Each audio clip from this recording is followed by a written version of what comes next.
Just see, anybody else want to go first? Well,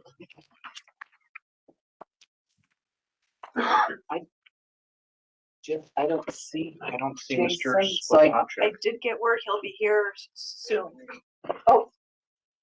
okay. Oh, no, Jason's was on. Oh, there he is. Okay. Okay, so, yeah. Jason, move on to Yeah, both Jason and Art there. Okay, so should we move that so he doesn't have to stay for a meeting? Yeah, Yeah, I'd like he's to here now. move 9.1 immediately following the approval of the agenda, so that would be 3.2. And then I'd like to move 7.1 directly after 5.1, and then 8.1 directly after 7.1. So it would be 5.1, 5.2, and 5.3. Sorry, what was 5.3? What was 5.2 would be 7.1. That's the council action for the public hearing. 8.1 is the water rate study, just because we have some of our members here, so we just move that up a little higher on the agenda.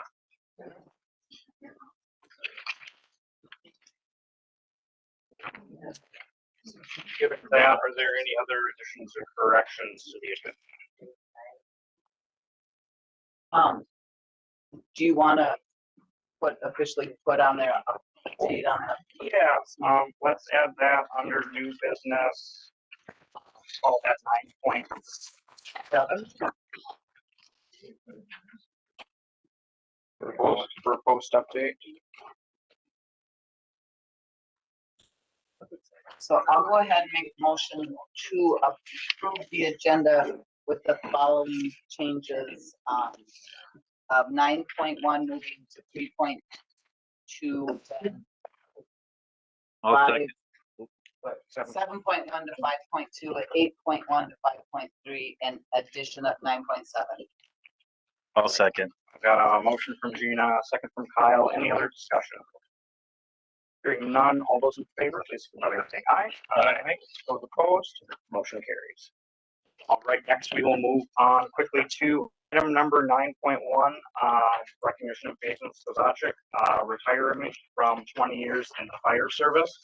Basically, I've got a nice little plaque to present you with up here.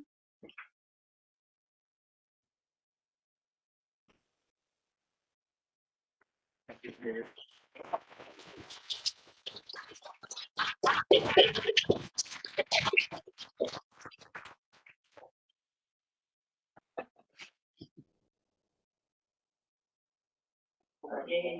One more. Thank you guys. Thanks, Jason. Thank you, Jason.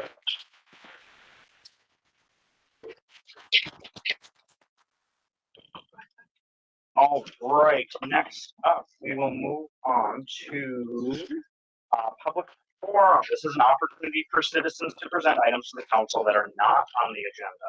Each presentation is limited to 3 minutes with a maximum of 15 minutes set aside. If your item needs follow-up from the city, staff will arrange time for that.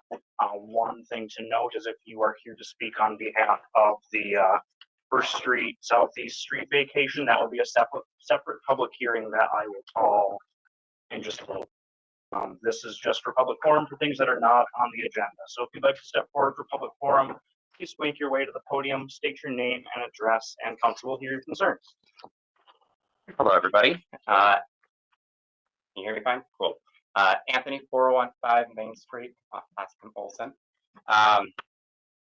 Mayor, council, and residents. For the record, I'm speaking tonight solely as a private citizen and taxpayer while I serve on the HRA board and work in public administration.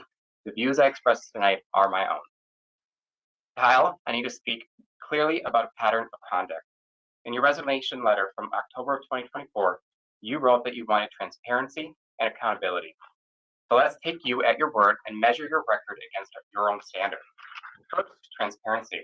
In May, you stated on record that you did not care if your demands exhausted city staff.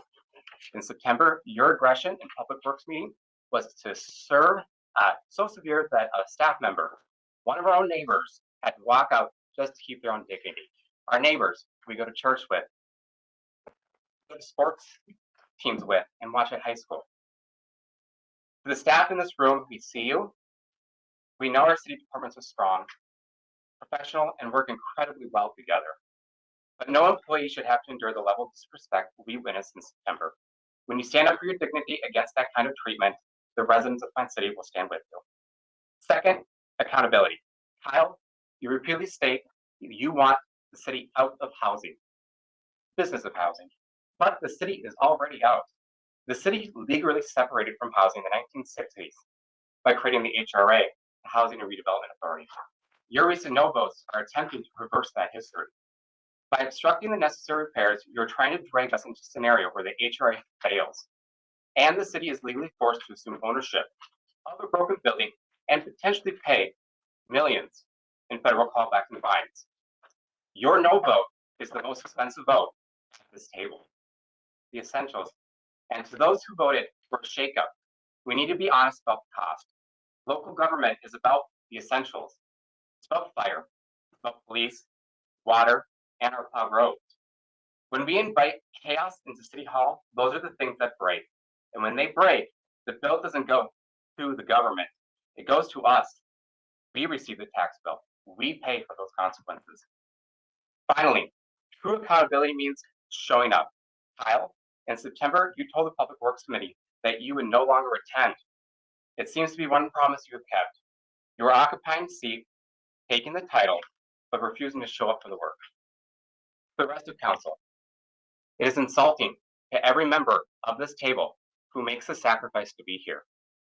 Why are you compromising for a member who refuses to do the same? Stop covering for him. He refuses to show up to the committees. Remove him from that committee and find someone who will. Kyle, in your letter you wrote, it is time I go back to enjoying things that bring true happiness, like my family. You resigned in writing. You told the city this job no longer brought you happiness. Public office is not a hobby. If you no longer have the will to do the full job, to attend the committees and respect the staff, this is understandable. But the honorable thing to do is to put the burden down and make way for someone who will carry it. Thank you. Thank you. All right, moving on to item number 5, public hearings. We have, That's still open. yes, public forum is still open. I did not plan to come and speak to you guys, but since everyone's here, let's do it. So it's been interesting. I did a, What is your name? Your name? sorry, Andrew Wetherill, Andrew Canyon Way. I did a presentation for the county for Judy Shalene about metal detecting Pine County. I don't know if you saw the stuff online. It was underneath 5 minutes. It was just a hobby. It was fun, and then I ran into something that kind of changed my world, and it became really serious. I found 30 copper specimens ranging from 3 pounds down to little pieces, and I found several copper artifacts. The oldest copper tools on Earth, the oldest metal tools on Earth, are made of pure copper nuggets, like I brought an example. That spread from here through Wisconsin to Michigan, and they're more prevalent to the north. However, the glaciers were a mile high, and it took a long time to recede up to that zone. Our valley was carved out with glacial lobes on both sides, and it was habitable thousands of years before the places where most of these are found. So I found this copper spearhead, and I thought it was a really cool thing. I brought it to the Science Museum. The curator, really interested, he brought in Dan Wendt, who is the expert for our country and represents us in Canada. I've become friends with the director of the Historical Society for the state, and they came and did an archaeological dig next to me for 2 weeks in the valley, and I've been going back and forth with them. They paid to have my stuff carbon dated. There wasn't enough organic material. But you're talking about Clovis Point. Same time, except for that there was no metal making of anything. This is 5 times Jesus, 3 times the pyramids. The oldest metal tool on Earth in our county, right here, on the other side of the lake. I don't know about this point, but I want to find the owners. I'd love to scan your property before so that we can reserve some of this. But I'll pass these around. It's shaped like an agate basin or McCreary point, which is a stone tool from 10 to 12,000 years ago. Copper can do many more things. Why would you build a wagon when you already know how to build a car? This is most likely 9 to 12,000 years old, making it the oldest metal tool on Earth. And if I could prove it, I'd be retired. And in 10 years, Star Trek science may get me there. I have some other pictures of it as well. I'll pass these around to everybody. But my only request is that when this happens again, and it's about the other side of the lake, ECE land and the south side of the river, where there was a park potentially proposed, and there was 119 mounds. A mound group in 1900 was mowed flat. That whole road and neighborhood south of the new bridge is, you're driving over 500 bodies. Nobody knows their house is on top of ghosts. That I found a lot more mounds on the south side of the river when I was chasing my dog, and some on the ECE land, which I got permission to bring the scientists there. They gave us permission for a dig next to my house. And I've scanned the zone. It is not worth developing that. If out of the entire planet Earth, we have the first metal tool made by a human being. So when we consider the other side, let's take our time and analyze, because I have some big boys in the state that would join in this conversation. But trembling, this is cool stuff. And this is another one I found. I just want to scan your land. Who's the owners of the property? Be friends. The point that's going to be developed.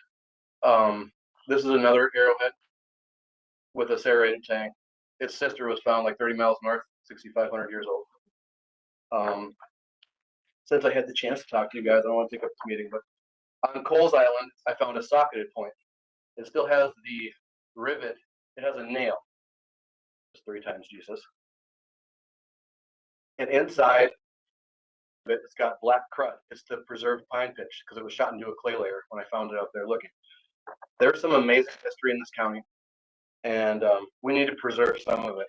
We also need to have taxes and have affordable living and have pretty stuff. But we certainly don't need poop going into the lake, and we don't need to cover up one of the oldest tool making sites in the world. But I'd love to scan ahead of you guys and work with you if you're willing to let me. You can have rights to everything we find. I just want pictures, and I want to map it out if we find anything cool.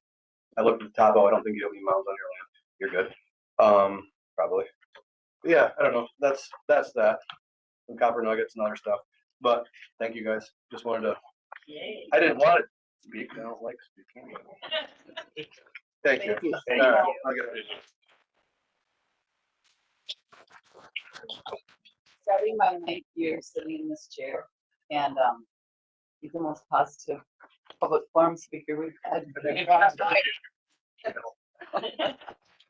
you. Like being out there alone with work. I need some. Thanks for bringing that to us. Bill. That was We had a little box of trinkets they want to see over now. All right, we are still in public forum. If anybody else would like to step forward for public forum, make your way to the podium. I will ask again if anybody would like to step forward for public forum. I will ask for a third and final time if anybody would like to step forward for public forum. Hearing none, we will close the public forum and move on to item number 5.1. This is a public hearing for First Street Southeast Street Vacation. Marcy, Tabitha, maybe Greg, who wants to start us off on this?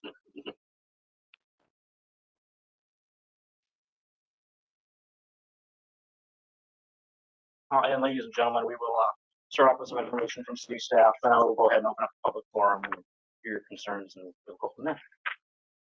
All right, good evening, Mayor, members of the council. Nice to see all 5 of you in person, Mr. Hill. City received a vacation request on First Street Southeast, and we were asked to review it as part of our planning work with the city. Tabitha reviewed that, sent it on to our team. Basically, a right-of-way vacation process requires a majority of the landowners abutting the vacated area to submit. We have that in this case from the land that's being asked to be vacated to the river is abutted by a majority of the property owner in the request. Once we verified that, we took a look at it internally. We sent this to the commissioner of the DNR because it ends at the river. They received our request to review and comment. They did not comment within the time frame, but they did provide comments, which I think were provided to you. Comments generally were no comment. If that is what it is, it's up to the city. So we've noticed the public hearing as we're having tonight. We need to determine if it's in the best interest of the public to go through with the vacation.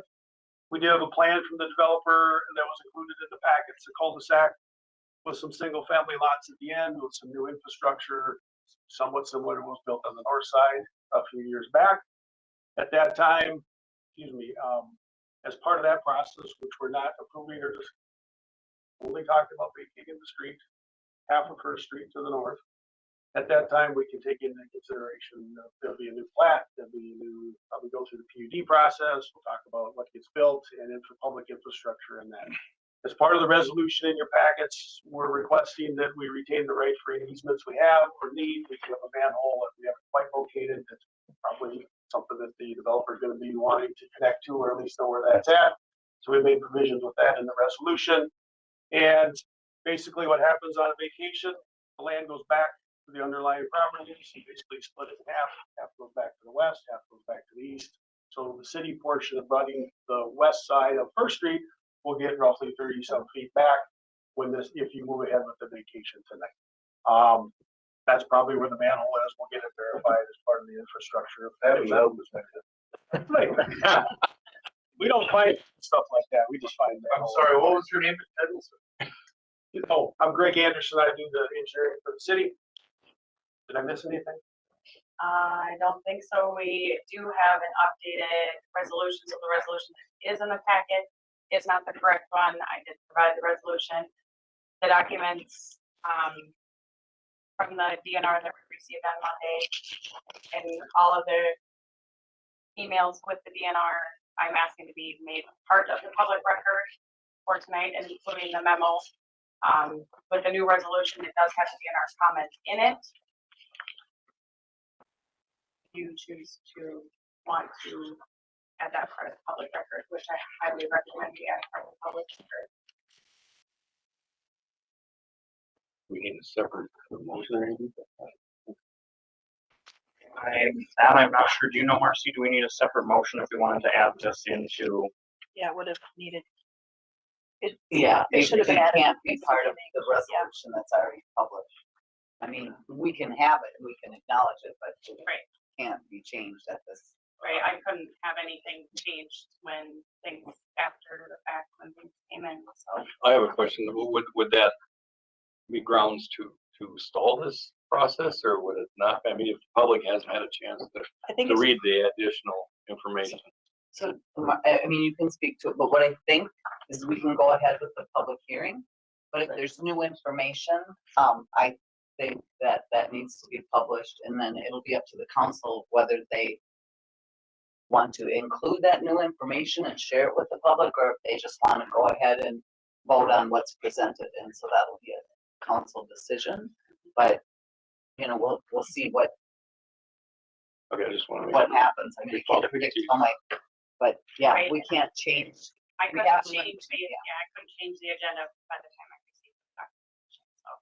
And again, if you guys choose to go forward, you can accept the DNR's documentation, or, I mean, it's all entirely up to you guys. Thank you. Council, do you have any other questions for Greg or Tabitha at this point in time? Perfect. Thank you, guys. All right, at this point in time, I will go ahead and open up the floor to the public. If you could please, refrain from just bursting out. If you can make your way to the podium and speak one at a time, that would be incredibly helpful.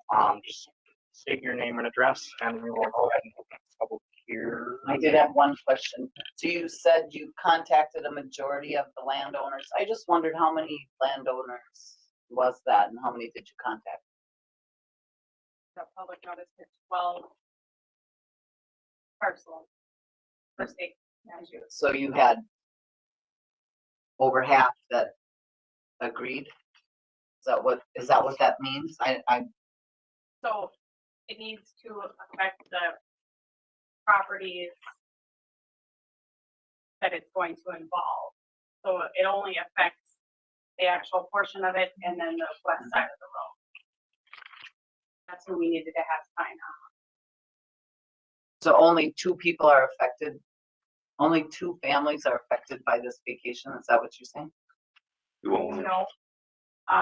We only had to have 2, so the original petitioner and then the other property that is on the west side of the road had to sign off because those are the 2 foremost affected properties for So- state statute. 2, and you had a majority, so 1.5.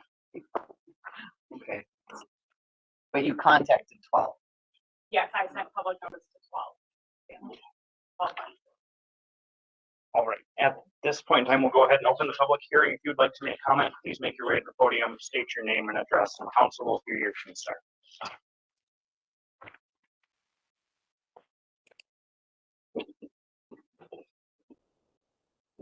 Hello, my name is Joe Burheit. What else did you want from me? Address. 110 First Avenue Southeast.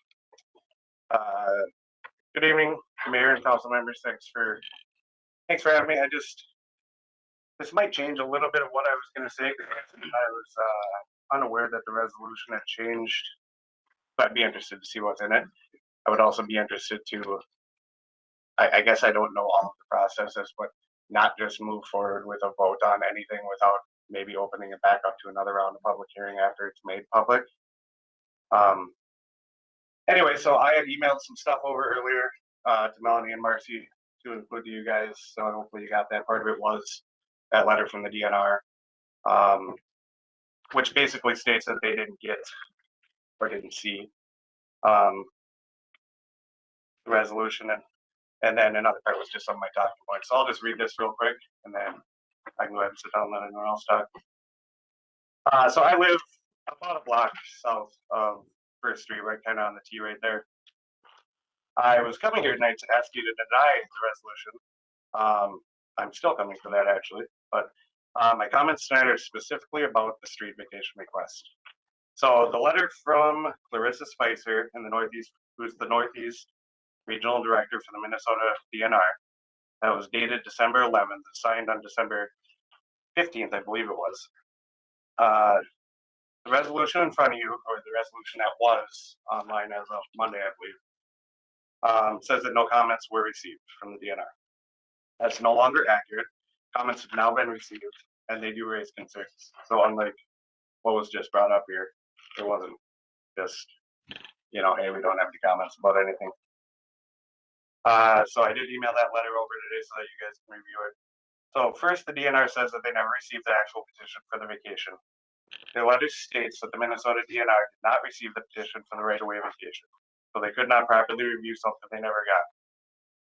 Second, the DNR encourages the city to retain the portion of the road adjacent to Shelleen Park as part of your park lands open to the public. They explain why this matters. Roads that terminate at public waters provide riparian access for shore fishing, canoeing, swimming, and scenic viewing. Minnesota case law establishes that public roads abutting water give the public riparian rights to that water. Once you vacate a road, that public access is gone permanently. It's a one-way road, it doesn't come back. So the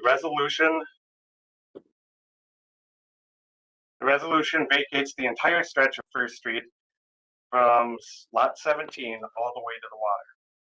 That would include the portion that the DNR is advising you to keep. The resolution directly contradicts the DNR's recommendation. Beyond the DNR's concerns, there are practical problems also. The memo from SEH says that Public Works cannot locate the manhole cover at the end of the sewer main. Approval is contingent on a sewer easement that does not exist yet. A 2019 engineering memo for the same property described the utility lines as a bit of a spider web that are old and nearing replacement age, and those are direct quotes from that. Those issues were never resolved, and now we're being asked to give away public land before we even know where the infrastructure is. The official request for the council action lists one of the key considerations as no impact city-owned parcel access. Parcel is unbuildable. While there is still, and I'll admit, there's still access to the city-owned parcel from the west, the no impact of parcel access is not a true statement. Vacating the road would directly impact access to the east side of the city-owned parcel. The resolution also contradicts your own comprehensive plan. The city's 2024 comprehensive plan discusses maintaining and expanding access to public waters via dead-end roads. This street terminates at public water. The DNR's recommendation and your own planning document are aligned. The resolution moves in the opposite direction. This is also taxpayer-funded infrastructure. Once it's vacated, it goes to private owners permanently. It's a one-way decision that cannot be undone. The DNR encourages you to keep this road for public access. Your own comprehensive plan says the same thing. The resolution does the opposite, and it also contains a finding of fact that is now demonstrably incorrect. So once again, I'm here tonight to ask you to deny the resolution. Thank you. Thank you.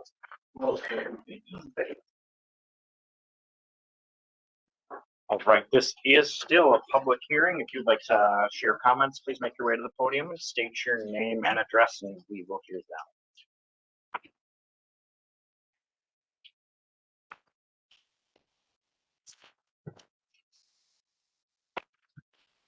Oh.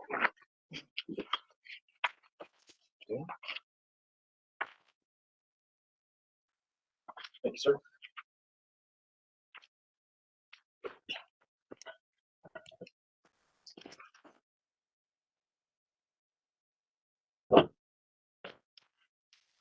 Hi, my name is Jared Campbell. I live in 31st Street Southeast, Doc Stretty's former residence. Before I start out with this, I want to say something, and maybe sometimes this gets lost on people when we're in these situations, small events like this in small towns. We had our daughter's wedding at our lake house just this past October 4th.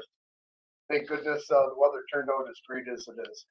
And our adjacent landowners, the Fosters, I personally reached out to Mr. Tom Jr. Foster and asked him very politely if it was possible that he'd be all right with us extending some of the chairs for the actual wedding ceremony itself onto their side of the property.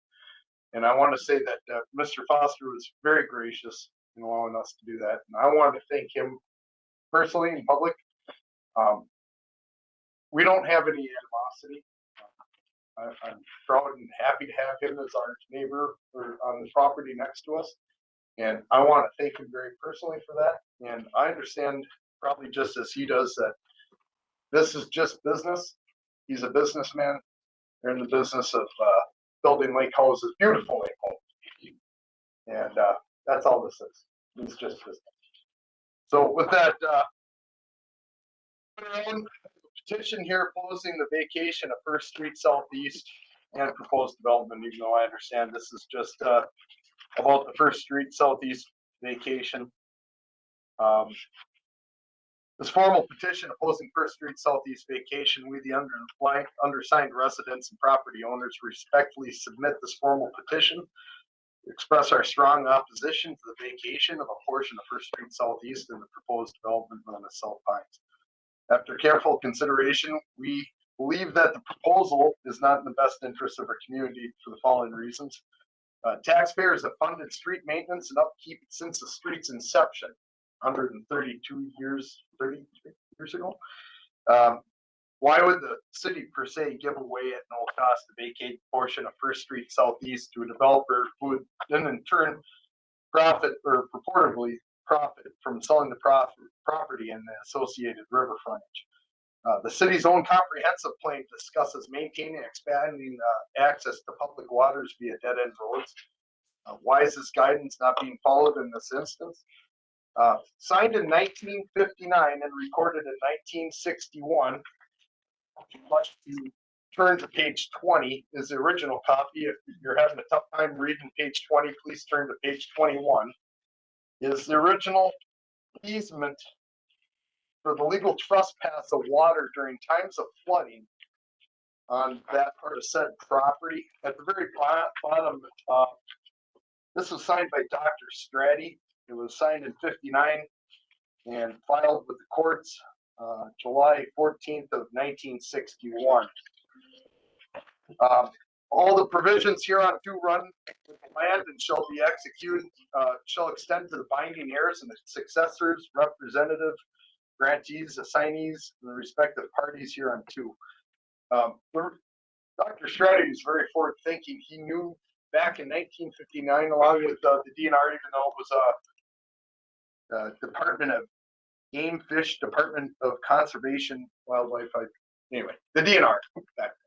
They knew that if you brought in possibly fill dirt down there, that it would possibly create a bottleneck of water during flooding events and flood communities and properties all the way upriver.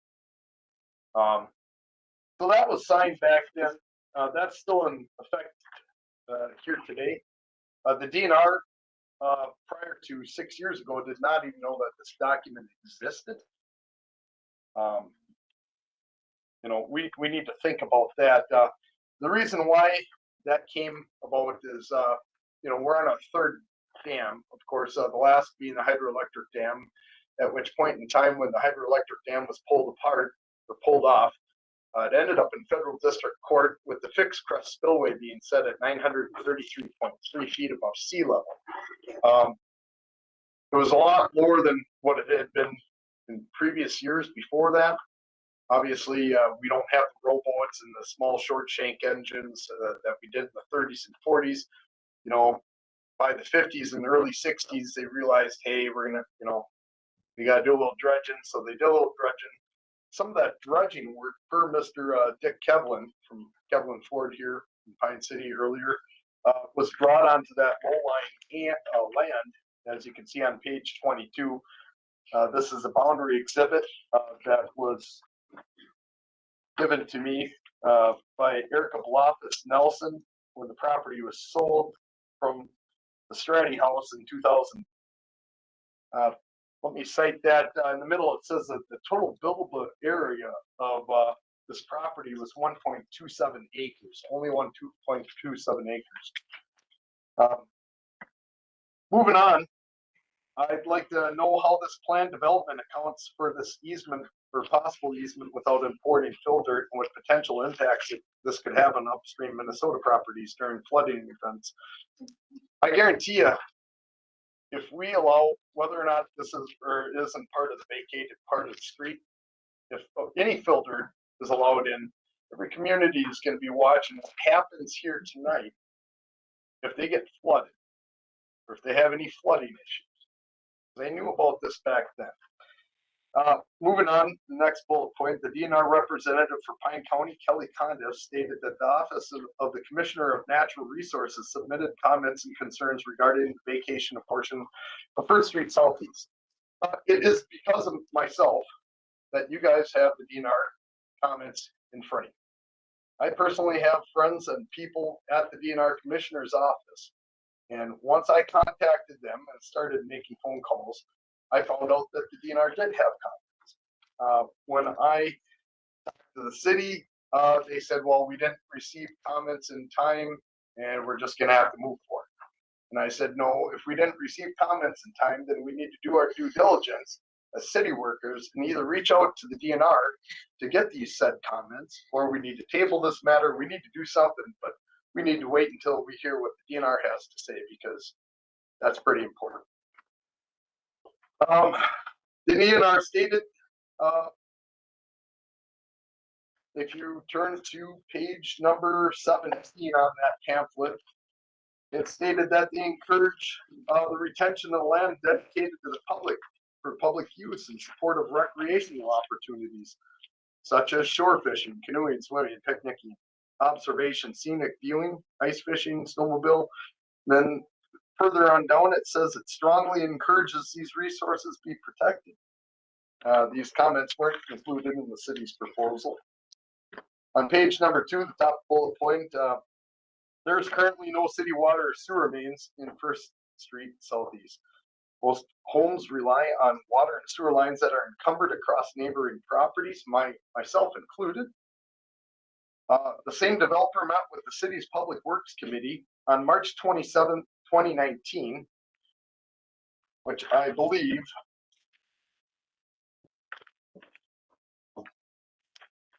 draw you to, we'll start out on page 23.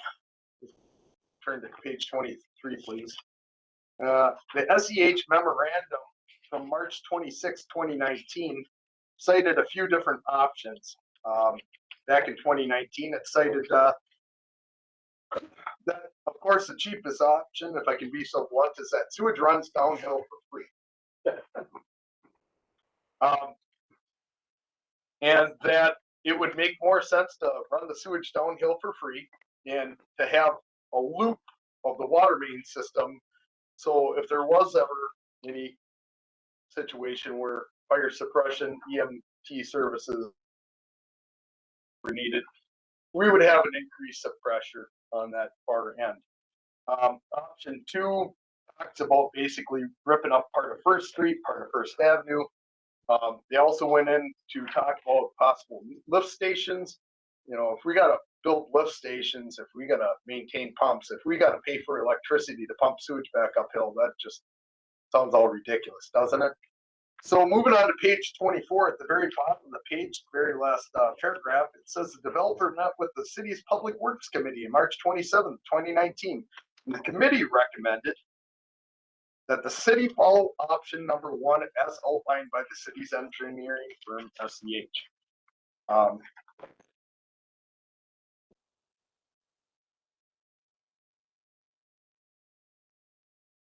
I guess on the street, there's 2 homes that share 1 4-inch diameter, 1,000-foot private sewer line running all the way north towards the river and then west towards 2nd Street. Another resident recently paid to receive a 3 sewer line to avoid damaging neighboring properties, trees. We're having problems there. We've been told for years and years and years we're part of the city's 5-year plan. I'm not really that great at math, but I think 5 years came and gone a long time ago. And 2019, this was identified as a problem. Now we're having major sewer issues, and the city has yet still failed to take action. These utility issues have been not prioritized, and taxpayers want to know if they're going to be required to fund the lift station, ongoing pump maintenance, electricity costs. With the developer now involved, residents are also concerned about being assessed for mainline service, asphalt, curbs, gutters. You know, where's it going to end? Or are we going to be part of the city's water and sewer slush fund to account for some of this? Or is the developer going to be sharing in the cost? These are all questions that we all have, and we have no idea what's going on. We'd like to be involved. We'd like for the city to be transparent with exactly what's going on. Going on to the next bullet point, we want to know how snow removal will be handled on such a narrow street with no legal snow storage area. Will taxpayers again bear the cost of snow hauling, and how will accumulated snow affect access for emergency? Next bullet point, an officer of the Pine City Lions Club has stated that up to $1.3 million was already planned for the east end of Shelleen Park and associated lowlands. Why would the city cut off east end access to the park in which such an investment is purportedly planned? Obviously, we know that putting city docks out on the lake isn't a good idea. If you had a nice boat, and when I'm talking a nice boat that you'd cry if your paint job got scuffed up. You don't want to have your boat out there going like this when the next wakeboard boat comes by. Now, having boats and possible city slips out on the river where there's no wake zone, well, that makes sense. That makes a lot of sense. And everybody that lives in the surrounding area tends to agree. Next question is, why would the city grant a variance from high water setback requirements in the event that this proposed plan for the Pines development is included? I guess moving on to page 3, one of the other questions I have, insufficient community consultation. If I can highlight that, we're concerned that the meaningful consultation with local residents has been inefficient or ineffective. The community feedback and alternative solutions have not been adequately considered. considered during the planning process. The city also failed to be transparent by omitting page 5 of the December 5th, 2025 SCH memorandum, which shows the development plan for South Pines when distributing resolution 2025-39, the vacation portion of First Street Southeast residents. I personally asked the planner, I said, well, why was that omitted? And she said to me, because I wasn't legally bound to send that out. And I asked her, I said, do you feel that that is being open, forthcoming, and transparent with the residents of the city by omitting it? No comment was answered. And I take up issue with that. In the original resolution on page 5, it talks about written notice of the street vacation petition was served upon certified mail to the Commissioner of Natural Resources at least 60 days before the hearing of the matter, and no comments were received. I think we know where that ended up. Page 7, of course, that is page 4 of the SEH report. Page 5 is page 5, or page 8 is page 5 of the SEH report. It would have been nice to know that. It would have been nice to know that this is what they're planning, and that the westernmost house might be granted a portion of the vacated road that is currently paid for by the city residents, and that there might be plans of selling said river frontage for profit. I have a problem with selling city assets or giving them away to a for-profit entity. That's not right. I very much want him to be able to build something, but it's got to be right.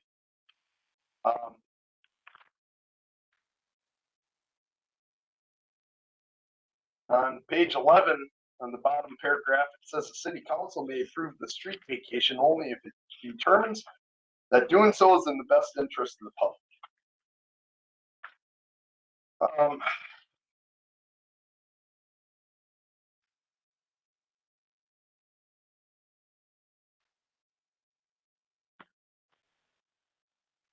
Only went up to the city offices 2 minutes after I was told by my constituents at the DNR's office that it was sent off to your city planner. And I went up and asked your city planner, I said, can I have a copy of what was just sent to you about 20 minutes ago? And I'm not a city employee.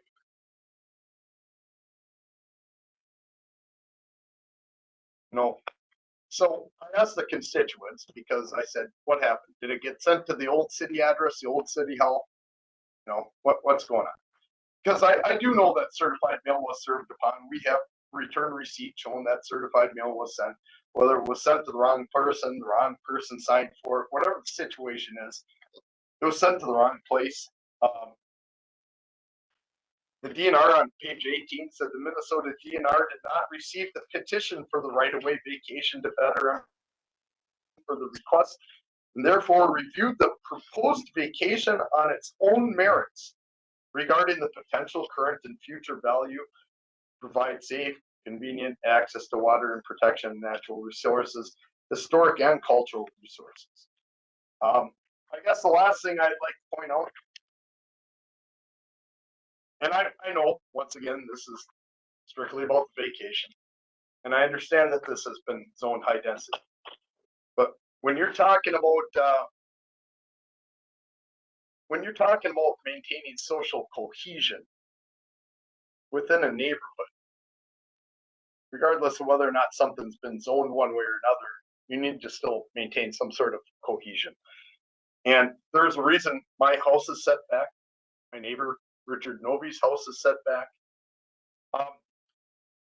If there was a wetland here, and the reason to ask the city for a variance was to protect said wetland of why you would put houses closer to the 100-year high water mark, I could understand that. I could get on board with that. I could say, yep, that's a justified reason to ask potentially for a variance.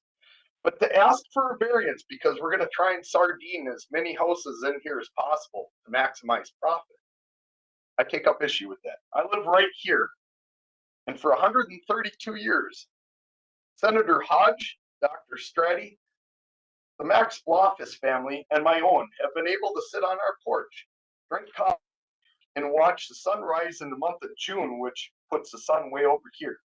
I will no longer ever be able to do that without walking down onto my dock. That's not right. Shouldn't have to change the character to do that. Last but least,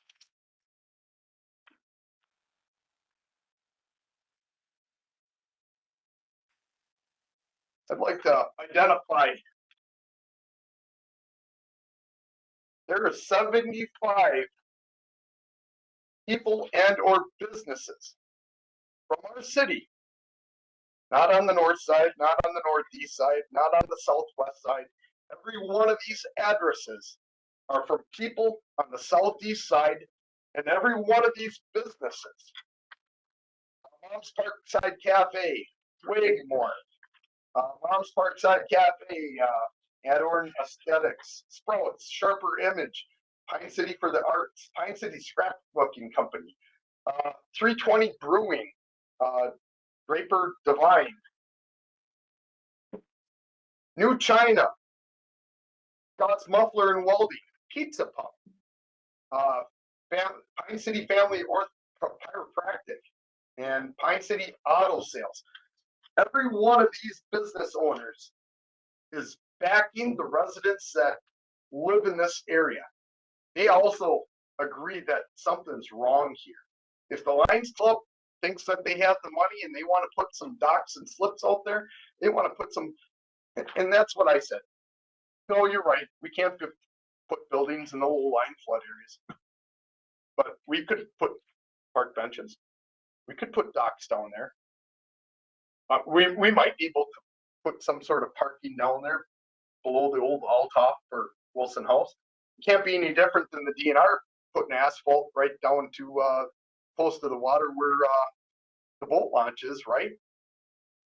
Why are we cutting off access where our Lions Club has said that they're going to spend money? Why are we cutting off access where kids are going to be able to go and play on future playground equipment? Why are we cutting off access where we've identified in 2019 that we have plans on putting water and sewer mains?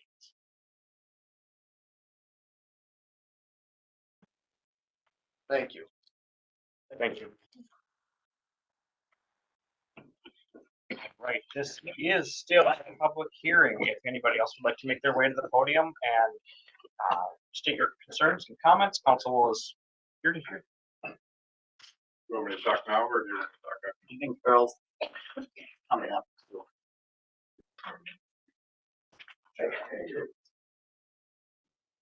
Sitting too long. Earl Schuler, 22nd Street Southeast. I wish I owned the swamp from my house to the river, that flood zone. I tried to purchase it about 4 or 5 years ago, 6 years, 7 years ago. We had the same issue. The DNR denied building the senior complex, right?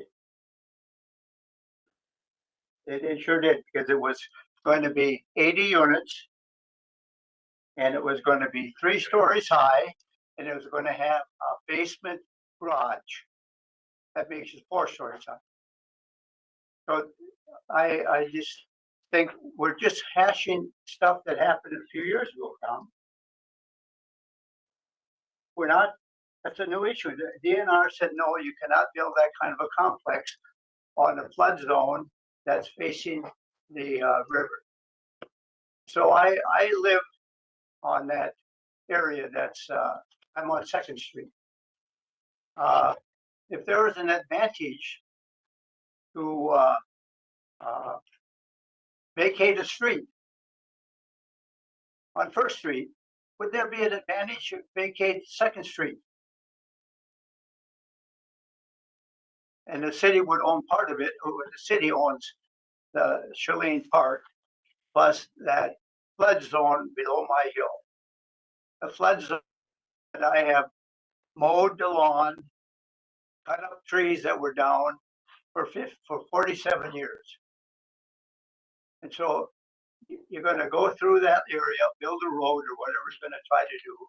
And fill in that swamp, that, I shouldn't call it swamp, flood zone. It's already talked about that. Why that DNR did not allow that kind of a building down there because they'd have to bring all this dirt in and haul in.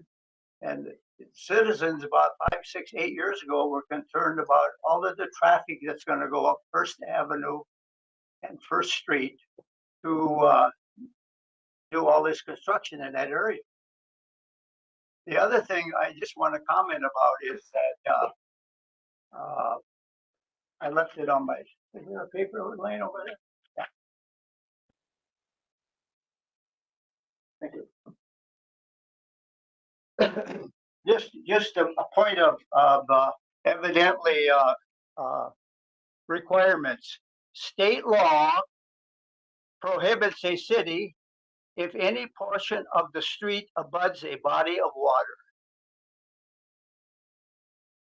unless very specific are followed as outlined in Revision Code of Washington 35.79.035. Now, I wonder if the city's aware that they have to follow that code. I don't know what if they mean, Washington DC or Washington what, but that is written. And to vacate a street, you have to follow that code if it's going to be on the river or a body of water. So the advantage would be kind of nullified, I think, because if you close First Street from Altoff's house, I'm backyards with Altoff's house, which is now the Foster house. You close that street, you could not technically, unless you followed this code, you could not go down to the river without a special following of a code and getting permission from whatever specific organization would give you that permission. So that's where I'm coming from, and I have maintained. I looked at the whole ball of wax of building 10 duplexes in that cul-de-sac on that property that the Fosters might get. And according to the paper here, it says they're going to be 2 stories high, wood, with some of them having basement garages. Well, that's all flood zone down there. I don't know how that's going to happen. So I just want you to be aware of that. That's my point. Thank you. Okay, thank you. Just for the record, the 35.79.035 is for the state of Washington. Is a RCW. I don't know. It didn't say. It just said Washington. For the state of Washington, not for the state of Minnesota. All right. Well, this is still a public hearing. Before we let the developer come forward, does anybody else like to step forward for public hearing? Wasn't really planning on talking. But my name is Mary Kay Borgstrom. I live on the north end of Cross Lake at 22594 North Shore Drive. Lived here, been in the community for 40 years on the lake. And I've seen development at the lake, like a runaway train, like no other. And we were out on the lake on July 4th to watch the fireworks, and it was bumper to bumper bolts like I've never seen before. And I would just encourage whatever developments moving forward that it is done with an environmental impact. There's multiple townships that manage Cross Lake, and sometimes they don't talk to each other. So things are really kind of, again, allowed to be done without the best interest of the lake. I'd like to see my grandchildren be able to use and ski and use the environment or use the lake, fish, things like that. And sometimes once you go forward, you can't go back when you do all this development, and that it's done wisely and with, like I said, environmental impact studies, DNR report, things like that, to just make really wise decisions moving forward rather than wrecking our lake. I've been to a lake in Wisconsin where I went to a wedding and the lake was so crowded you couldn't even move on it too. So that would just be my wish to honor. Thank you. Thank you. All right, would anybody else like to step forward for commission comments? Couple points for you whenever you're ready. Sure, let's do Greg and then Tom will invite you up after that. Sure.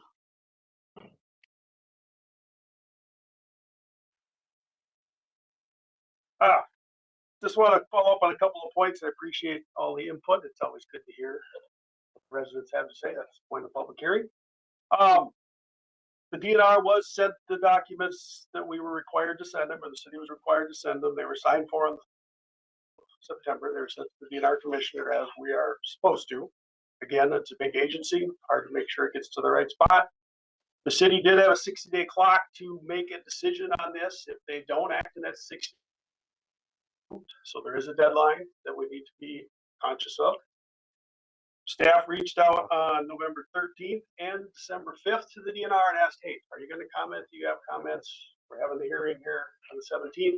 We need to know your position. So we appreciate getting the comments from the DNR, but they were received with outside the window when they're allowed to receive them. And the city is really stuck by these deadlines because if not, the developers held hostage. Now, it seems a little odd that, okay, you've got 60 days to act or it's automatically approved. In this case, a vacation, it could be a subdivision, it could be something like that. But those are the timeframes put in place by the state to make sure the decisions are made and things happen. So that just kind of follow up on the DNR questions that were brought up about the timeframe.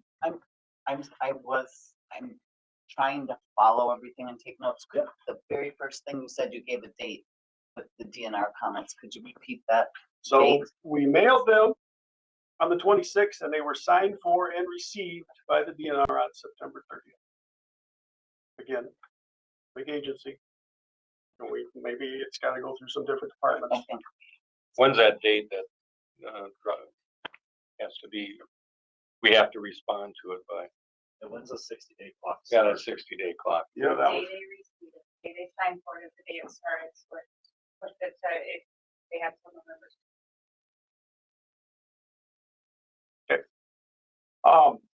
We heard a couple points about access, giving up the vacation, giving up the city's access to the waterway. This is vacating, again, it vacates the right of way, okay? Anything that happens up there would have to be replatted.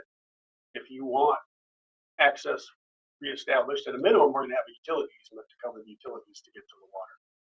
You could make one of the conditions that is that 30 feet or that half of the street as part of a future plat. That's something you could do if that's a concern of maintaining the access from First up to the river over and above utility easement. Okay. Yep, where there's utilities up there, it's one of the projects in our capital plan to do that whole First neighborhood up there. I think it was kind of a chicken and an egg thing with the thing that happened in 2019. Then that got tabled for various reasons, so the city looked elsewhere. We did 10th Street, but this First project area is on the CIP and it's near the top because we've got utility concerns up there as we're documented tonight. Anything that moves forward here as far as the developer, we would be looking at the city infrastructure as well, what needs to be done. And again, the developer would be, in our opinion, his share of his costs of these improvements would be borne by him as best we can write that in the agreement. We would look to approve as much as we could that seems reasonable up there. If it's the whole block first, some of the pipe along the river, those are some of the discussions that will happen down the road. And I appreciate the fact that we're taking this step tonight, or the council's considering this step, but we have all these other dominoes lined up. We just don't have the entire picture, unfortunately, but there are some checks and balances as we go down the path here, make sure some of that stuff's accounted for. So those were a couple things I just wanted to point out that I didn't able to tell you the first time. Any other questions? Well, I got just one. If some of the work that the developer does, would that benefit the work that you were scheduling for First? Yeah, if it's city main that goes in and replaces existing main or loops the water, which would be a benefit. How much of that project would you estimate that? We'd probably carve off a block of it. So, Okay. you know, I just was, but okay. it is what it is. Okay, that's fine. Thank you, Greg. Unless council has any other questions or comments? Thanks, Greg. Tom, if you want to come forward. Good evening. Didn't know I was going to be this nervous, but most popular man in Pine City once again. just to kind of address some stuff. If we do, what, the reason that we're asking for the vacation of the street is to do a cul-de-sac, which will help, fire, EMP, everything. We did it on First Street, the First Avenue Northeast. The Pines on the other side of town. We did the same thing. We built the cul-de-sac, the neighbors, nobody paid for anything except for me. So it's not something that is gonna be passed on to the people. What we've talked about is running sewer and water underneath parkland all the way to this. I think in my application to the city, we said that we would put a path from the cul-de-sac down to the parkland so people could get to it. Right now, it's pretty tough to get to. There's no trail really going to it. The only person that maintained anything down there was me. I mowed the whole parkland this year on that portion. To address Earl Schuler's concern, I haven't proposed anything as far as a housing development. We did the map, but I don't have anything on there saying 2-story or walkout garages on the bottom. We wouldn't be building a house inside the floodplain. It would be about the 100-year flood. I want to make that clear. If we ran city water and sewer underneath the park property all the way to this, it would considerably help the city. Right now, the stuff that's in there back from our conversations in 2019, it's all clay pot pipe, it's all junk. I believe there's somebody's sewer line goes right underneath your garage, and from the east. And if we did this, we could, everybody could underground to the new underground bore to the new manhole with their sewer service. In the future, you're probably not going to have as much of an assessment as if they just go tear up the street and put new curb and blacktop and all that in, and new sewer and water. We're going to have a new service right at the end of the street. So, but again, I haven't proposed really anything to the city as far as doing the PUD. That's something that we would come through and do later. We just had to have a map, something laid out, like Josh Schneider, draw me up something with 9-10 homes on it and see if it fits, and I'll send it into the city. And he spent like 1 hour on it. So, I don't even know if all the setbacks or anything are right on there. So I'm not asking right now to do the PUD. I'm asking to do the street vacation, so then I can go in and do civils and come up with a plan to develop the property. Thank you, Tom. Council members, do you have any questions for Mr. Foster? I do. Back when we were visiting this the first time I was on council, we talked about running that along the river. I thought that wasn't a workable option. For some reason, I thought I heard that was a pipe dream to do that. We've talked to a few different people, and they think that's the best way to do it, because then the First Street and Second Street, if anything had to be repaired, that's probably why it said sewer drops downhill, because all those streets run down towards the river, and you'd be able to hook everything up without having to put a lift station in on First Avenue. Yeah. Do you remember that conversation, Maury? And Yeah, I remember Greg's opinion on the gravity on it. There is pipe there now, but there's no termination manhole. Okay. So So that's yet to be determined. Would that be a fair statement? It's okay, because I was excited about that, and then I that option anyway. So I'd like to know more about that. That's how we would like to do it. Then you're not wrecking the street and doing everything. I think it's just easier if it works. I mean, obviously, if it doesn't, we'd have to run down the street. But Just a point of clarification for me. The sketch plan of the South Pines that was included in our packet, you just clarified, but though that isn't a set in stone, that's just this is just throw something together to include in a packet, but you are open and amiable to whatever. Okay. Thank you. I mean, obviously, if the city comes back and I do a PUD and it's 2 units and I got to pay $1 million to get sewer there, it's not going to happen. But I have a question too. Why is the street vacation so important? Because it decides on how we build our cul-de-sac. And then where we can put our manhole or sewer collection and all of that. So without a cul-de-sac, there's not enough options. Well, we wouldn't be fire code if there was no cul-de-sac. I think that's what we ran into when I was on planning in 2019, or when you did the other development on the other side of the 2017, when we did the other development on the other side. Getting a fire truck in there was the paramount concern, especially out in Woodpecker Ridge where the streets can be a little dicey at times. So, perfect. Any other? Just one more point of clarification for myself. The street reconstruction and the cul-de-sac, curb, gutter, asphalt is something that you're gonna pay the cost of. Is that Yep. correct? They did on First Street, so they're doing in Rockford right now, so they just did in Zimmerman. And then that would be feeded back to the city. Is that correct? Yes. Okay, thank you. So the next step after this would be to do a PUD and come up with a game plan. Work with the fire department, come up with a cul-de-sac. Work with SEH reviewing everything, going through the sewer and water utility plan and making sure that it's gonna work around down the river, it's gonna come down the street.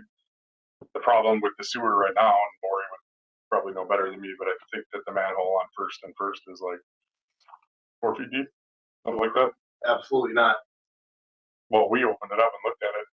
So 4 feet more, 5 feet? Yeah. It's shallow. First and First? Yeah. Oh, it's about 12 to 50. Absolutely. I had my sewer redone. Stuff with my own 2 eyes. On the corner of First Avenue and First Street.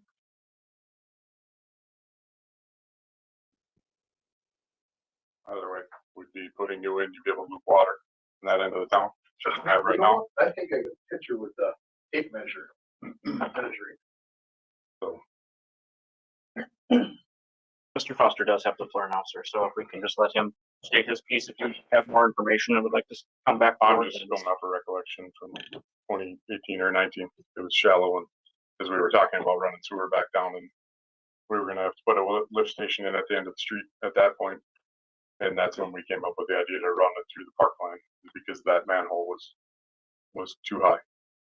And you'd be open to the 30-foot easement if we requested that. Well, I don't necessarily want the land. I just want to be able to build the cul-de-sac and design it, and then we would deed that back. Same thing that we did on First Avenue. In that case, the neighbor to the north got half of it. And our development took half of it. Right. But we did deed the cul-de-sac back. Any other questions, council? Council for Mr. Foster. The only other point that I'd like to make is that those 6 houses that we brought in great people in the Pine City. I think the average property taxes on those houses are $8,100 a piece, somewhere in that vicinity. What was the previous tax load? I think 1,300 was about it. And now there's 50,000. And with cost of housing today, every one of these houses will be over $1 million. And property taxes would probably be pushing 12 or 13,000, I would guess. You compare it to what we built on the east side of the lake. So if we get 8 or 9 or 10 or whatever fits in there, a lot of tax base for the city. Perfect. Thank you. All right, we are still in a public hearing. If anybody else would like to step forward, you're welcome to at this time. I will ask again, we are still in a public hearing. If you would like to step forward, please make your way to the podium.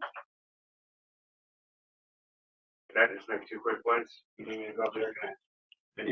Please make it up to the podium. There's a microphone. That's why. I need to move more anyways. I sit down way too much. That's my wife, she'll tell you. Just a couple of quick things while I was listening to all this that I was thinking of is first of all, I just wanted to remind everybody how this all started. That the resolution that is presented to us isn't the one that we're talking about anymore at this point, right? So I think to move forward on this in any regard would really limit the process and people's rights to see anything, right? So the second point that I was going to put into my spiel that I wrote that I didn't is really this is to me it's putting the cart before the horse in any regards. Like I'm not opposed to people developing land. I come from a family of builders. I've been in trades most of my life, you know, and I believe in people's rights to buy land and build it and do what they want with it, right? But what I am opposed to is I am opposed to giving up taxpayer property and assets in any regards, even if it's promised back, right? In any regards, before anybody can see any sort of plan, before we know what's going on there. Like we have no idea, by your own words, of what would actually be there because the city hasn't seen like an actual proposal, right? So why would we, as a city, even contemplate giving up taxpayer property that for, I think Jared said 130 years, the taxpayers have been paying to build, maintain, upgrade, you know, that asset. So why would we even consider that when we don't have any idea of what's going to happen down the road, right? So it's kind of putting the cart before the horse, in my opinion, in those regards. You know, and so I just wanted to bring those things up. So thanks. Thank you. I'll take a second. Not directly correlated, but pretty close. On the other side of the lake, where the south side of the river, where a development was approved, I believe by this council. It's my first meeting. I didn't even know this was this kind of meeting. Driving by, there was a giant green historical sign. And Dick Stagert, who was part of the Historical Society, Friends of Judy Shalene, did a presentation on the Dam, bridging Snake River. He was clever. He's in zone. Like I said, there's a massive mound group.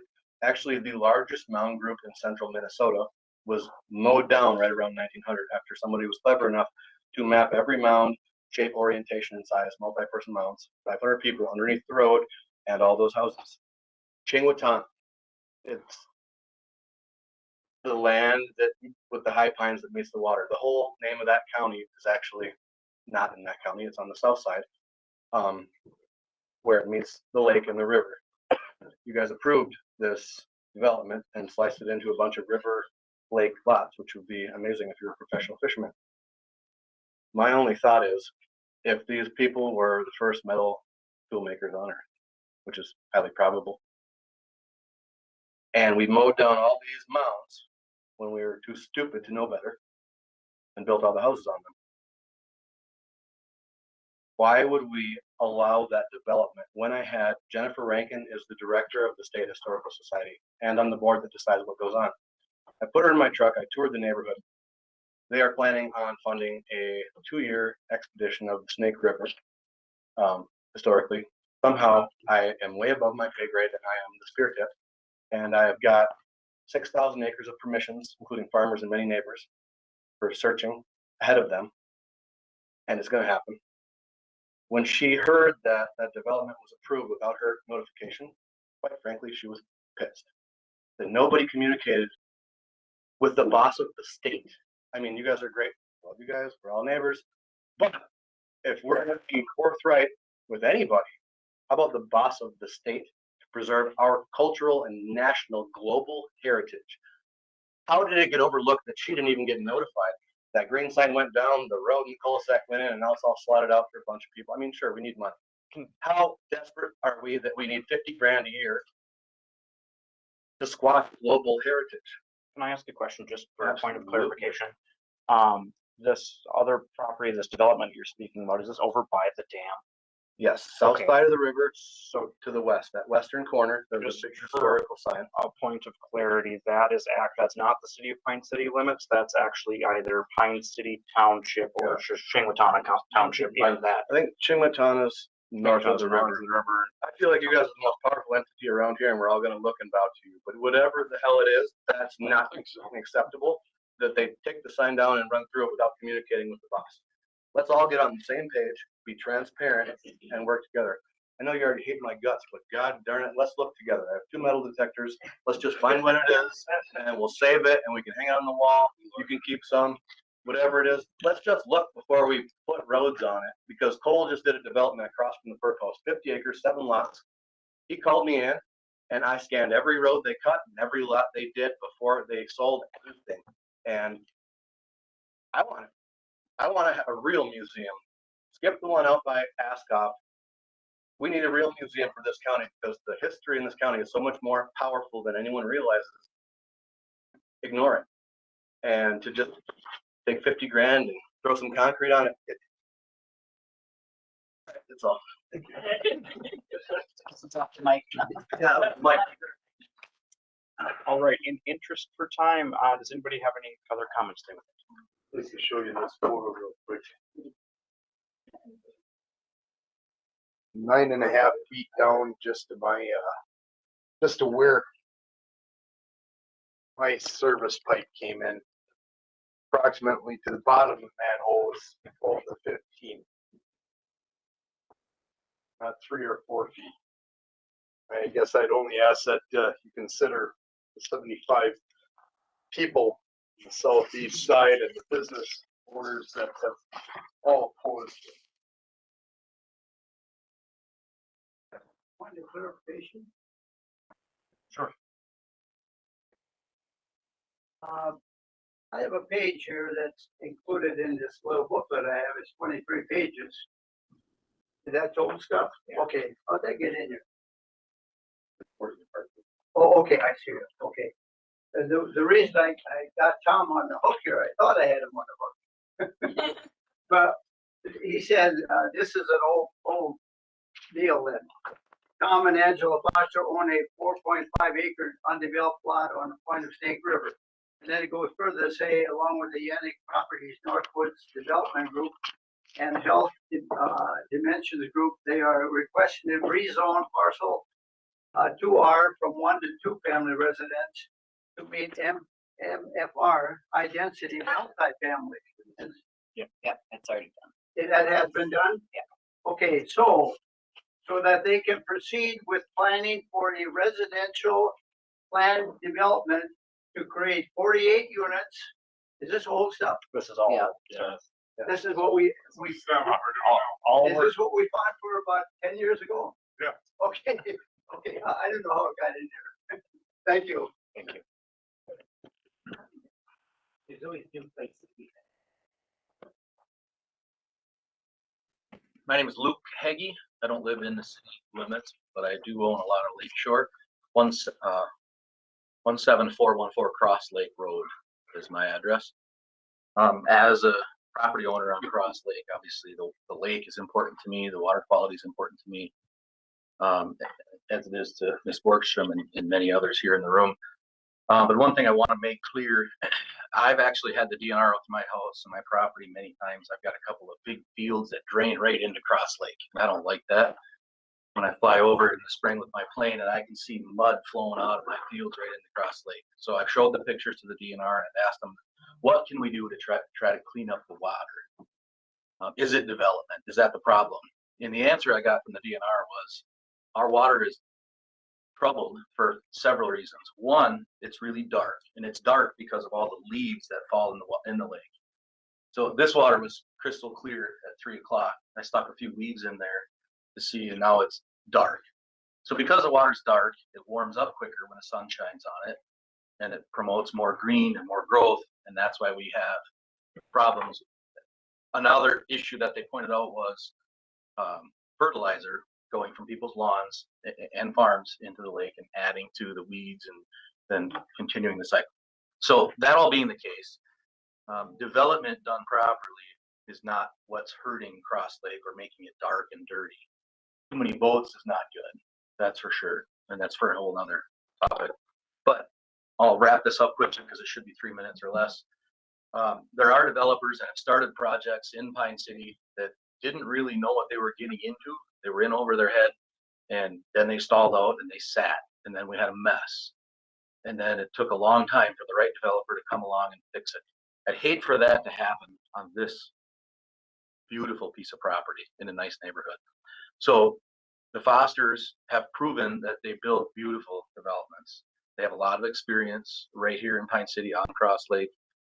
And when they're done, things are beautiful. They're done right. They put silt fences out, they protect the lake, they follow the rules. And I understand the street vacation thing. A lot of valid points were made. But I think the point maybe that hasn't been made is when they're done, if they so choose, that maybe they could still have access for public or the neighbors to get to the lake down the road. So maybe that's for another meeting and further on, but I'm on the Pine City Planning Commission and I volunteer my time to do that. And one of the reasons why I make time out of my busy schedule to do that is because I like to help people move forward with projects that make sense. And this property's been sitting there dropping leaves into the water and in debris for forever.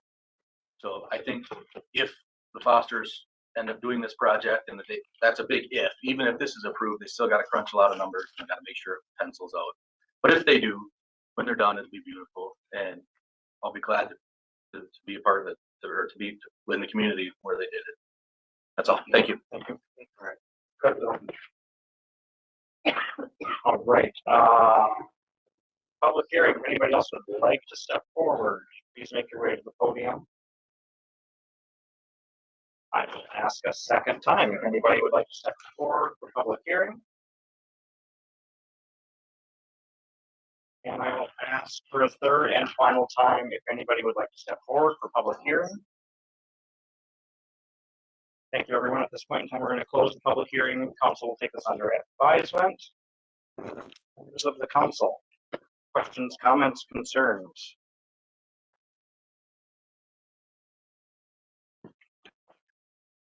I have a question for city staff. Was a finding of fact compared to our comprehensive plan prepared and given to council about the street vacation? Our comprehensive plan is kind of our guiding document. It was applied to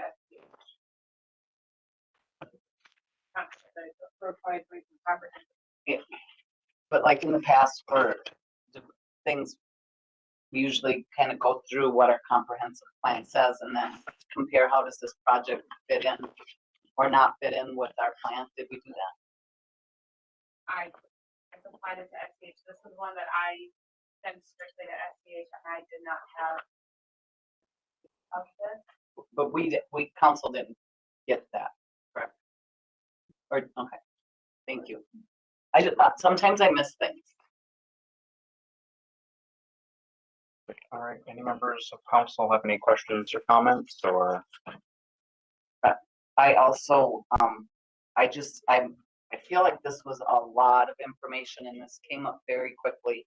I feel like I'm a broken record, but I work full time and do this service. And so the amount of information that I had to try to process, and I also got notice that it was in memos. I just didn't understand the scope of this ask today. So I personally don't feel informed enough to make a decision on this tonight. I would like to look into some of the conflicting information I received today. I'm so happy that we went forward with the public hearing so that people had a chance to share this information. I mean, after a vote would be way too late to hear it, but I just feel a little overwhelmed with everything and what some of the conflicting information and timelines before I made a decision. Right. I can echo your sentiment because there does seem some things kind of came through in the 11th hour, and I'll be honest, I haven't had a chance to thoroughly review it all. My opinion on this is one way or the other, we need to get it right. And I don't know if there's a specific timeline that the developer is working on. But I feel that I need a little bit more time with the information as well. I'm just being honest. Well, I think the developer's has done what he's been asked to do. I do agree with Trina and Dan both that we probably haven't been given enough time. I felt I was ready. I'm probably one of the few that's retired enough to have time to read all this stuff, and I did. And I thought I knew everything, but then when we have additions and we have the hearing and we have the comprehensive plan brought into the scope of it, and I did look through that a little bit, but I didn't spend enough time. I don't think I spent enough time on it. But in hearing everybody's thoughts, I've got some questions in my mind that I want to clear up, and a lot of it has to do, I am the chairman of the Public Works Committee, and I have some questions for our Public Works Department, probably a lot more than what these guys do right now. I think we as a council need to look at the future, and our big concern is we have several things that we really are and need to be concerned about as a council. Our ultimate goals are that we need to provide good water and sewer. We need to provide a good fire department and public safety. And we got other things. Parks are not, they're very important. And I have 11 grandchildren. I want 13, but I tell you, my daughter's not going to do it. But I keep saying 13. I don't know why I do that, but it must be a wish I have. But anyway, so playgrounds are very important to me too. And but that's not our priority, guys. We're in an environment now, and I think we all realize this, where money is very tight. We cannot depend on grants and gimmies. I mean, the days of the free money, I think, are over. And so we have to operate with a lot less, and we have to really be good stewards of your guys' money and my money too. I pay taxes. I think we are looking ahead at that we got coming up, but we know the Snake River Bridge has got to be replaced. That's going to be a big hit. We have to make sure that we have adequate sewer and water going back to the north and south part of town. So we might have to do some 3rd Street work. We might have to do some other work there. We've got some bad streets up in 9th Street and that. We got a lot on our table right now. And if this 1st Street, I guess I didn't realize how much that is probably in need of stuff, and I'd like to look at that pretty close. I think that's part of it. I think the idea of the developer upfronting a lot of those costs will be a big help. I want to find out how much of a big help, and I need to put some numbers to that. So I guess I agree too, but I don't want to kick this can down the road. I come on the council 3 years ago, and that's all we were doing was kicking our cans, and I hated that. And I working as fire marshal and safety person for the city for many years. I got tired of that. I worked for 35 administrators, and I was sick of it. I was sick of the poor leadership that we had. And I think we've turned things around. I think if you see what we've asked you people to pay for levies next year, I think you should be pretty happy that our council worked their tails off to save you guys money and to try to make things better. I think we did, even with losing some bonding that we should have had. We had to dig into our cash, but we still come through it because our staff really killed themselves and knocked it out of the park. Putting things together, making things work, and trying to be fiscally responsible, and they have more than done their share. So I guess I'd like to have it put back on the docket, a lot of this stuff for the January term, or January starting the new year, and we go that route. That's what I would like to see. I'd like to make that into a motion. I'd like to make that into a motion. I think that would give us enough time to, probably maybe not the first meeting, but maybe for sure the second meeting. Then we could probably dedicate our second meeting should. And I've been the one that's saying we can get by with one meeting, but I never got enough votes. My friends here go with me. But with the second meeting, we can dedicate pretty much a full meeting to this, and or as full as we can. And let's get this thing right. I think we agree with Dan. As a procedural comment, if we postpone this or whatever, I can't think of the word, but would we have to have another public hearing because we'd have new information, or is the public hearing complete? That I think we need to look into that. They didn't stop it. They didn't stop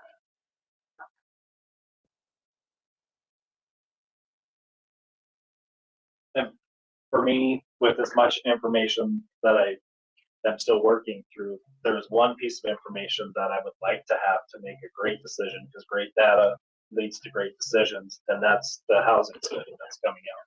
How does this project play into what our housing study is going to tell us and what our needs are? And I think for me, I know that's coming online here real soon, but that's going to be a key piece for me too, making sure that I'm making the right decision.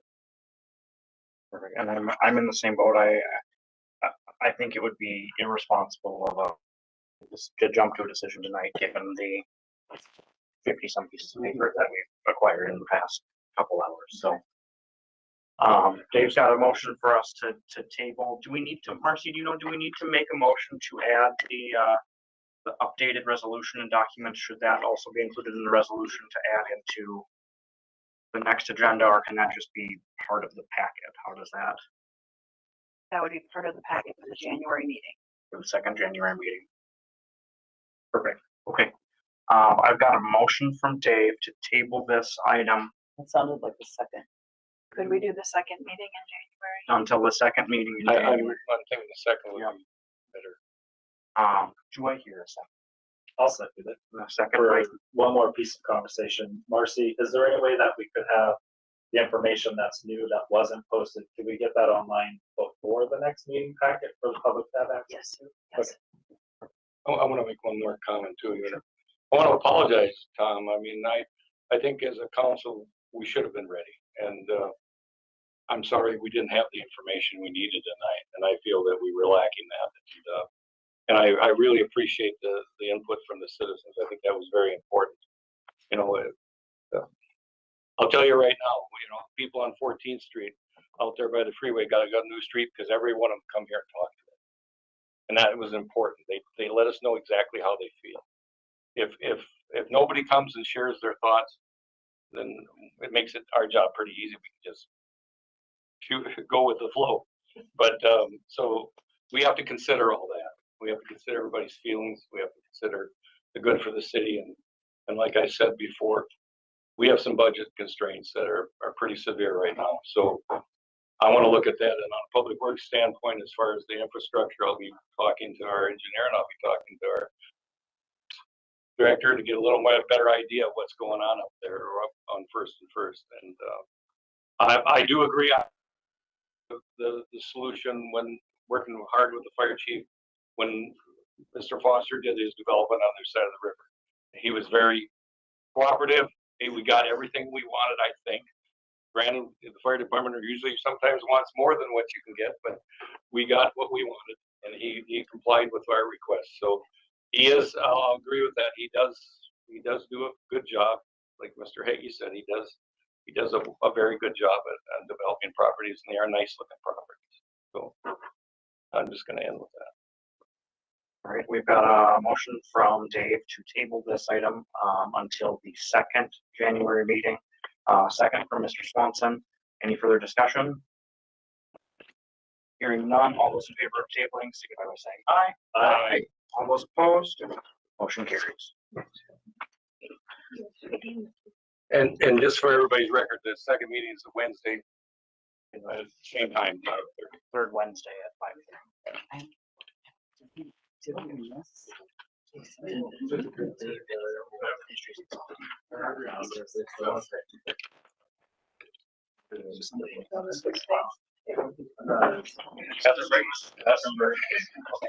If we want to take a 5-minute recess, I think that gives everybody a chance to use A Christmas tree, like family night. I think we're taking 5 minutes. Yeah.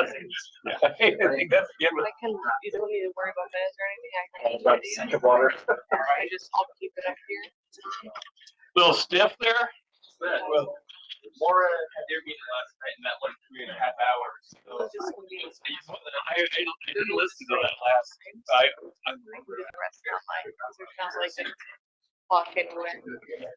I didn't listen to that last part of that. I was too busy with doing things going on today. And so what was that about? What were they deciding? Oh, landmark. The reading will be out. There was 2 of them that were. Candidates internally, they decided they're going to be testing that. But, you know. I was really encouraged when I heard that. I thought to myself, oh my God, I'm serious. I'm so sick of this. I mean, I see too much of change. And change is good, but change every 2 years ain't worth a damn. Some of them didn't last a few weeks, a few months that I worked with. It was horrible because the staff, I'm surprised we got the staff that stayed, because it was horrible. I don't know. I wish they would take an internal campaign training, like, we made expectations. You know that, I mean, I am pretty strict. I'm following through on it. I don't just say this stuff because I want to be heard. I want it to happen. And it has. Yeah, I think they're just gonna, right now, because they had done it, obviously, it's no longer a party. They tried that multiple, and they people who do the same job, and that, you know, that ain't gonna work. And they lost time, I mean, one part got the employees. Oh, they, and the guards, I think. Prior to that. So when that happens, you know, 30, the 40. How you doing, Dan? I was a little worried about you after. I thought I was running on the gas. You were really. Yeah. Ooh. How big a baby was it? 4 millimeter. Wow. 1 millimeter shy.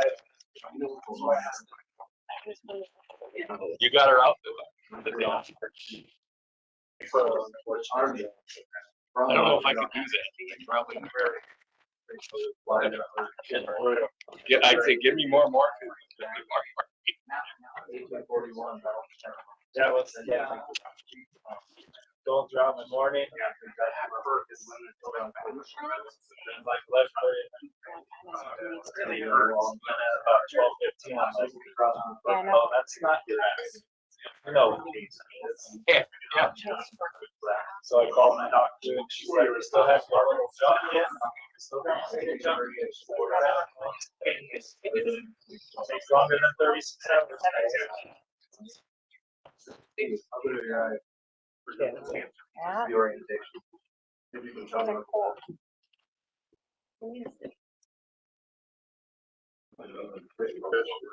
And scribes and such.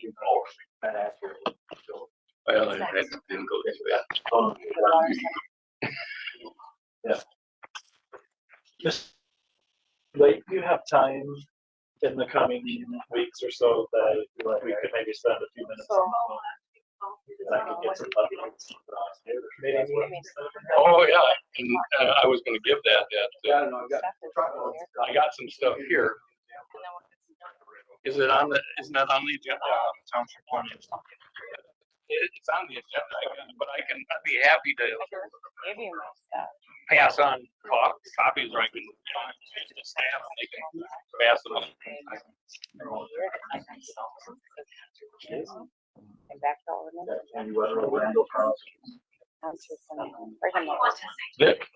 Dan, that was sent to you, wasn't from the, okay, the one from the fire committee, or the fire district. That was not the committee, The fire, no, the fire district. Okay. The study committee. Yes. Yeah. Since he started, and said he was gonna get up. She emailed. Marcy did. Yeah, yeah. But that's the first one, but that wasn't like during the process. I was like, here it is. Yeah, it's done. Well, really, this is the first real, I guess, structured update that we've gotten, because he's in the process of putting stuff together, and that's.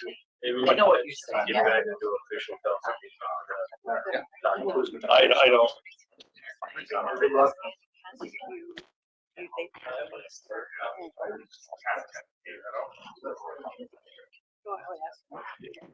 All right, well, just a couple more seconds. We're gonna call the meeting back at 7:10.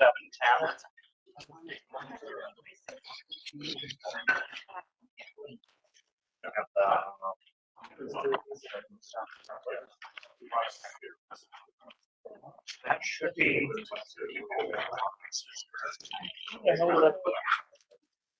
We knew this was, did you have? Jason, we moved you up, so as soon as we start back up, you're next. Yep. I was practicing my IT skills and now I need to. Yeah, but I don't think I'm up anymore. And I didn't know that this was. I know, but I didn't, Read that Marcy said it's metal, I feel. I did. I didn't understand. Judy has a question. I compared this was actually. Eric, I don't know.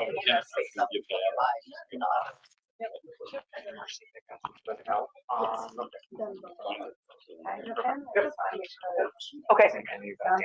You gotta stay good.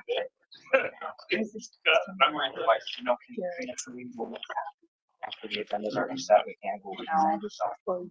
Yeah, we'll just have to, maybe I myself. That's my schedule. I will go through the bad. Although my health and daily. Yeah, for me, Okay, yeah, let's that's, do that. that's just, we'll just. I'll just make that. Yeah. I'm sure you wanna get out of these guys here, but give him my number. That's in rank of Nebraska State's, cell phone number, nobody has, and, we can demand archaeological reviews, and I just feel like we have some preciousness that nobody realizes. And if you guys are already helping the state, I wanna be with you guys and the state. Let's do it together. We just had a conversation about this. So, yeah, we'll talk. I'm gonna bring us back. All right. Call the council meeting back to order here. Next, we're gonna move to item number 8.1 on our agenda. This is our water rate study, and Jason from Ellis is here to present for us. It's exciting. Hopefully. Riveting. Yeah, exactly. Ready, Mayor? Yes. Yeah, all right. Well, yeah, so good evening, Mayor, members of the council, again, Jason Arswell, the municipal advisor with Ellers. Our team of folks has been working to prepare both a water rate study and a sewer rate study on your behalf. We are through the water rate study and have some findings here to go through with you this evening. Just to give you a kind of sense of what we want to cover here tonight is just what we do when we undertake one of these rate studies, kind of our approach and the assumptions that we need to use. I'll just talk right away about some of the key findings just to kind of get that out in the open and talk about what we're seeing, which isn't very dramatic at all, but and then we'll go through kind of some of the detail around that, kind of how we approach reviewing this from your fixed cost and base rate analysis, how we analyzed your tiers, and then we'll talk about what we've got for some proposed alternative rate structure that's out there, look at what that would mean then to different users in your community with that new rate structure. There was some desire, I think, to compare yourself to other communities that are like yours, and so we have that comparison for you to look at, and then we can talk about what we would do with respect to next steps on this. So just to kind of get into this, the water fund here, it's an enterprise fund. So what does that mean? It's a fund that's meant to operate like a business. We want to make sure that when we do this analysis that you have enough cash to cover capital projects, which is really what drives a lot of this, your operations, which is all your staff, supplies, maintenance, repair, all those sorts of things, that you've got adequate reserves in place to be able to do that, and you're maintaining some target fund balance there, and that you can pay for debt that is issued for projects that are in that particular fund. And so we talk about this. We're going to talk about sort of targeting what that cash balance ought to be, and how we arrive at that is we're looking at 6 months of operating expenses, excluding depreciation, and then being able to pay for 100% of the following year's debt, if there is any debt that's in there. We're going to have funding in there to pay for all your capital projects, which we'll talk about, and then you need to have enough flexibility within that to be able to cover any unforeseen repairs, which I'm sure you all have had to see and deal with, pipe breaks and things you didn't anticipate that come up that wear out, things of that nature. So when we do all of that, we're trying to solve for all those things I just mentioned. But I think also when you start getting into this and looking at what those rate tiers and base rates mean, why are we setting them the way that we are? We want to make sure that that the usage is appropriate for those tiers that you have. That they're there to promote conservation. That's why you have the graded tiers that are in there, and that you have user classes that are paying for what they actually use. So that's an important thing that we'll talk about as well. We'll talk a lot about fixed costs. You want to maintain the financial health of the utilities. What we really want to see is that you have your fixed costs of the system are covered with your base rates, not user fees. And so we'll talk a little bit more about that. We want, obviously, as I mentioned, these need to be self-sufficient, self-sustaining, and we want those reserves there for, again, unforeseen incidents or things that may arise over time. Capital planning is a big part of this. As I mentioned, really, if you think about planning ahead over the course of 10 years for what this would look like, there may be millions of dollars of capital costs. And I think it's important that we have enough in there to cover those things and be mindful about that, because if you don't plan ahead enough, it's going to throw off what the projected rate structure and fees and increases would need to be. And then again, it's really to look at, if you undertake and implement a new rate structure, what does that mean for everybody that's going to pay their utility bill? And that's important as well. We'll try to cover all of that. This is just a little chart about your 2026 budget for the water fund. You can see there that, you know, it's capital intensive. The debt that's in orange there really is debt that's been issued to pay for capital costs of the system. We paid for a variety of things. You cover when you do a road reconstruction project and utility and water stuff in that project that or out of this fund, or they pay the debt that's associated with that project out of this fund. You've got your operating, and then you've got capital that's funded, you know, like with cash as well. So this kind of gives you an idea that, you know, it's not so much the operating, it's all the other things that you need to pay for and maintain with the capital of the system. So the approach that we took here was we took all of your customer data and analyzed that, looked at what, you know, the accounts are paying and how that's all flowing into the revenue that you're generating for the system currently. We looked at what your fixed costs actually are and how much revenue you'd actually need to cover those fixed costs. Again, remember wanting the base rate data or base rate fees to cover that fixed cost. And then determining how much revenue you need for operating capital on a going forward basis. And that's really a function of, you know, assumptions that we're going to make about, you know, how costs are going to increase, how much capital is going to be paid for every year. All those things inform those kind of requirements. Took a look at how your rate structure and tier breaks operate currently, and then tweaked some of that a little bit to, as I said, align that better with, you know, how different customer classes are using the system and how they're using the water as well. Then again, we look at those user impacts, as I mentioned, and then what we end up with is a 10 financial projection here. So the idea is that you can look up 10 years and understand how some of the decisions that you're going to make and have planned in the future will affect the need to either hold rates constant or raise them in the future. And really what this ultimately becomes is it's a tool for you, right? And you can try and you can use this to understand that if we make certain decisions that are going to affect the water fund, what will that mean for ratepayers in the future? So that model is set up and it's here and available at your disposal at the end of the day. So I mentioned we have to make some assumptions. So as we're projecting forward and over the course of the next 10 years, we have to think about what that's going to look like, right? So we've got in there right now, operating expenses increasing between 2 and 3%.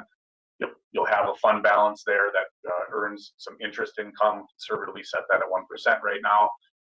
One of the refrains that you're going to hear me talk about here is that we don't have very specific capital projects identified here. We don't have like a full list of in the next 10 years, here are the exact projects that you are all going to undertake. We know, however, that there are going to need to be projects. And so what we are showing here is we've put some placeholders in there. We've included specific dollar amounts for projects that we do know need to happen, but how that plays out and how much you actually spend on capital within the water fund may affect what we're showing here in this 10-year study horizon. So as I mentioned, it's about 8.18 million total. It's inflated at 3% in the plan. And so I'll show you a little more detail what that looks like. And then the period that we looked at a 12-month period for usage, and we looked at January to December of 24, since we have a full year to work with there. And there's of course seasonality in the usage of water. And so we wanted to have a full year to review there. So those were the assumptions. This is a capital, it's straight out of the plan, and I recognize it's hard to read and not, you know, PowerPoint 101, but I just wanted to give you a sense of what we have done here. So in 2026, the budget has some specifically identified capital within it, and those are the two on the far left, some hydrant replacements and SCADA upgrade. We have put in about $700,000 annually as placeholders. We know that you have tended, and we know that there's a list, and just talking with Greg about this before I got up here, a list of, you know, identified street reconstruction projects that are out there. You know, don't know the pace at which those will be undertaken. You know, they may not happen as rapidly maybe as originally anticipated. That's something we've all talked about in the past. But for right now anyway, we've got about $400,000 in there every other year, anticipating one of those types of projects. And then there are $300,000 for other just sort of future capital there as a placeholder, trying to average out about that $700,000 annually. The exception being there in 2031, where we do know that there's some water tower tank maintenance that's going to need to happen. And so we've got a placeholder in there right now for that. I don't think we have a real great specifically identified cost, so to the extent that that changes, it might change some of this here as well. But the point is that right now, what we're seeing is, meter replacement is the other one in 2032 that is specifically identified, but about $700,000 a year, or every other year, annually. If that number is less, well, then performance might be better than what we're showing here. But if for some reason, there's more capital needed to pay for the build out of the system or maintenance and repair of the system within this time period, well, then maybe what the rates we're showing aren't going to be enough to cover all of that. So just some context there and why that this really drives a lot of what we're seeing here. Backwards, sorry. Okay, so your current rate structure is made up of two components. There's what you call a monthly service charge that's listed in there, or it's really kind of that water-based rate that I talked. So what you have is that one part of a customer's bill is that they pay a fixed monthly fee based on their meter size. Okay, that's just kind of very typical. And then there's a usage charge. So for every 1,000 gallons, there's a rate that's paid based on that. And then those rates increase for higher consumption, or tiers as we call them. And right now that's applied to all customer classes. So it doesn't matter what kind of customer you are, you're part of that tiering system. There's residential, commercial, whatever, you're part of that.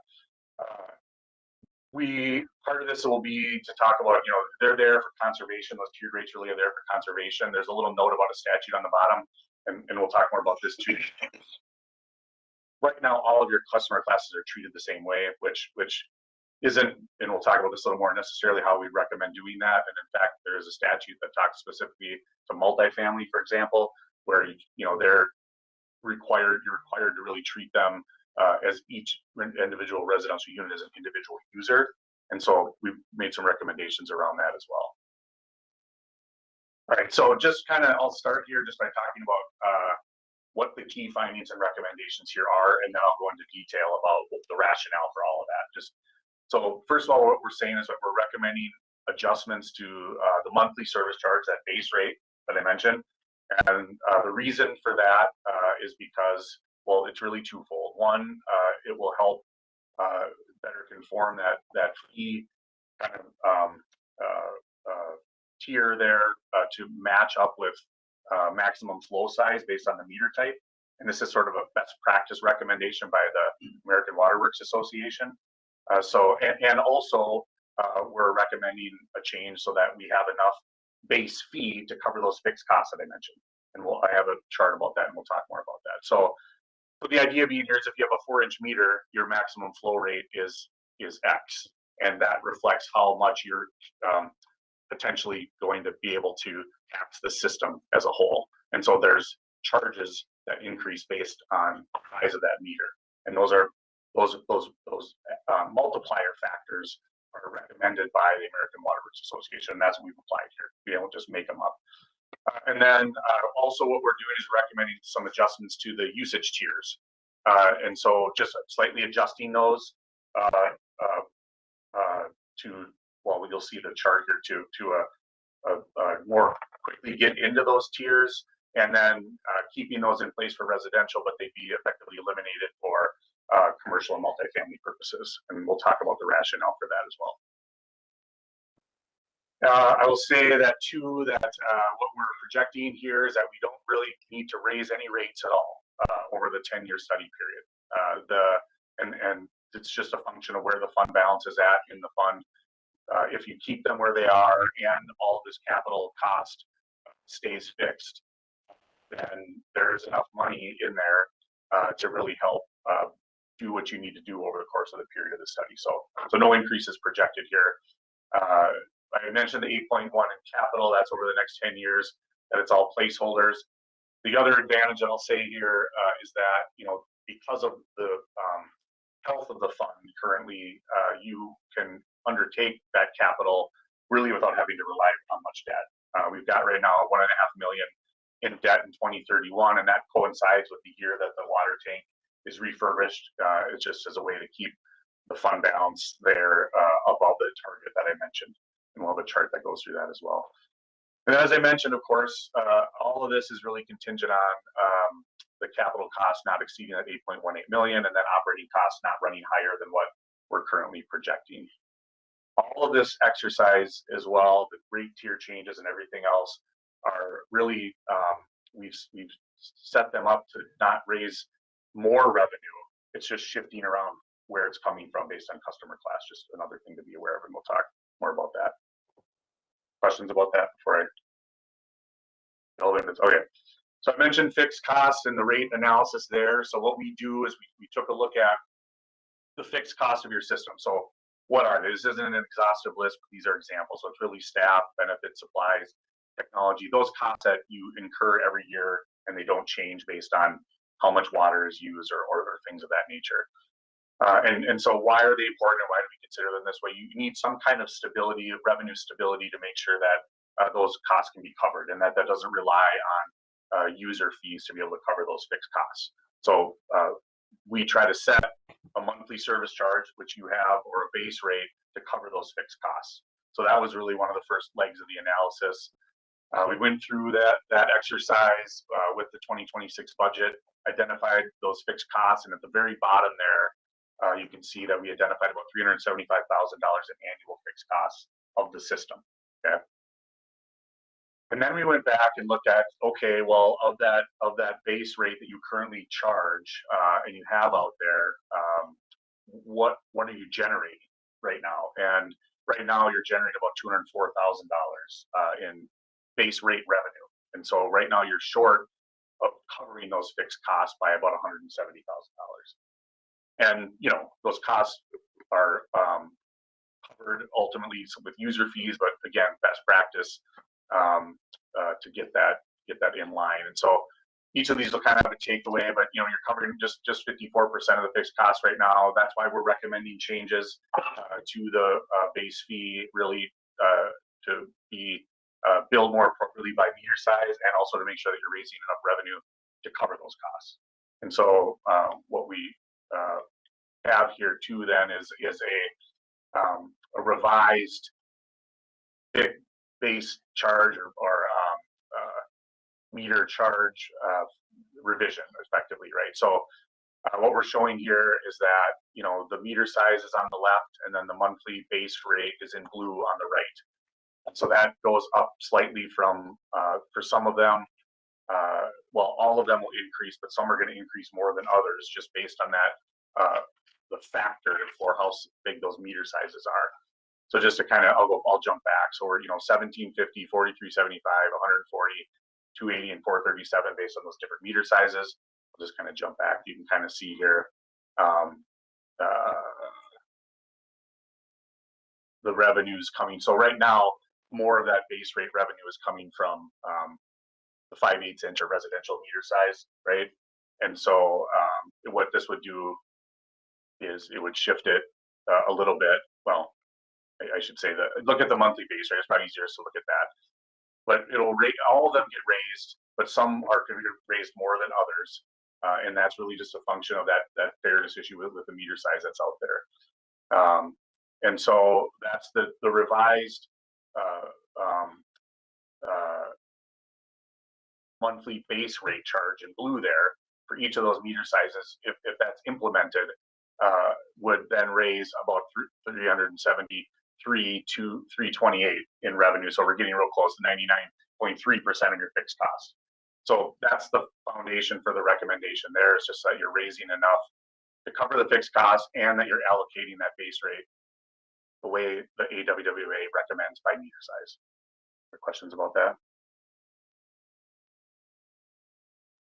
Okay, I will move to the next one. Yeah, just highlighting all that. Okay, so the next thing is, as I mentioned, is looking at the usage data and those tiers that I talked about. And so right now, this is your tier structure. You've got 0 to 5,000 gallons is at that 1250 rate. 5,000 to 10 is at the 1380, and then 10,000 over is at 1450. That tiered system is right now applied to all user classes, and that's not something that we typically see. We typically see, you know, multifamily accounts being billed differently than a single family home because of that statute that I mentioned. And then, because right now, you know, as a multifamily unit, you're gonna go right up into tier 3, even though, and most of them, as we understand, don't have separate meters, of course, for every single unit. And so we have to think about a way to deal with that. And commercial accounts as well, you know, you're really solving often when you set these tiers for peak demands, and the commercial generally isn't a driver of that, right? If they do have irrigation, they will often or should have a separate irrigation meter. And then irrigation, again, is something that does drive peak demand. And so rather than having that be tiered, that would just be billed at the highest tier right out of the gates, right? Because it's irrigation, and that's what the idea is there. So what that looks like then is what you would have currently. These are the tiers and how it breaks out for residential water use. And so these are most of your accounts you can see there in the blue and orange bars, with blue being the winter use, I believe, and then yeah, that's December data. Sorry, it's up at the top. Got moved around, and then orange being the like July data, the summer use data. Right now, about 88% of the the usage is falling into that first tier, and you know, we think that's a little much to have that falling all in that first tier. I think maybe 70–80% is more appropriate, and so you know we looked at maybe tightening up those tiers, which you know would capture more into the second tier and also to then help promote conservation. And so what we looked at was a different mix here where we push those tiers over to the left. So going from the first tier being 5,000 to 4,000, and then taking the second tier from 10,000 down to 8,000 there. And so you would capture, you know, more in that second tier revenue, and then less in that would be in that first tier as well. And this would really apply to residential users under this revised fee structure. So what that kind of all looks like, just as a summary of all those changes.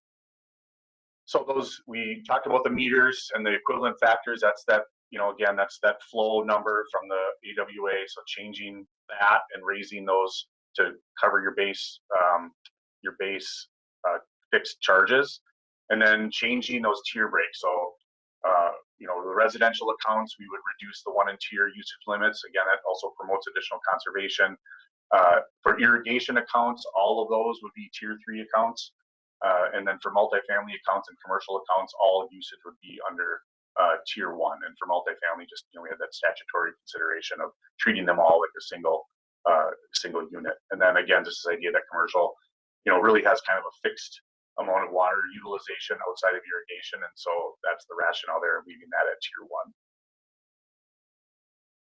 So as I mentioned, the whole, as a whole here, when we apply this new fee, the idea was that we'd set it such that we're not raising more revenue as a system. What we're doing is we're shifting that revenue recovery between the different kinds of rates, fixed and variable, with the idea that you're doing it to promote equity among how people are using the system, you know, and how they're impacting the system, and also for conservation reasons.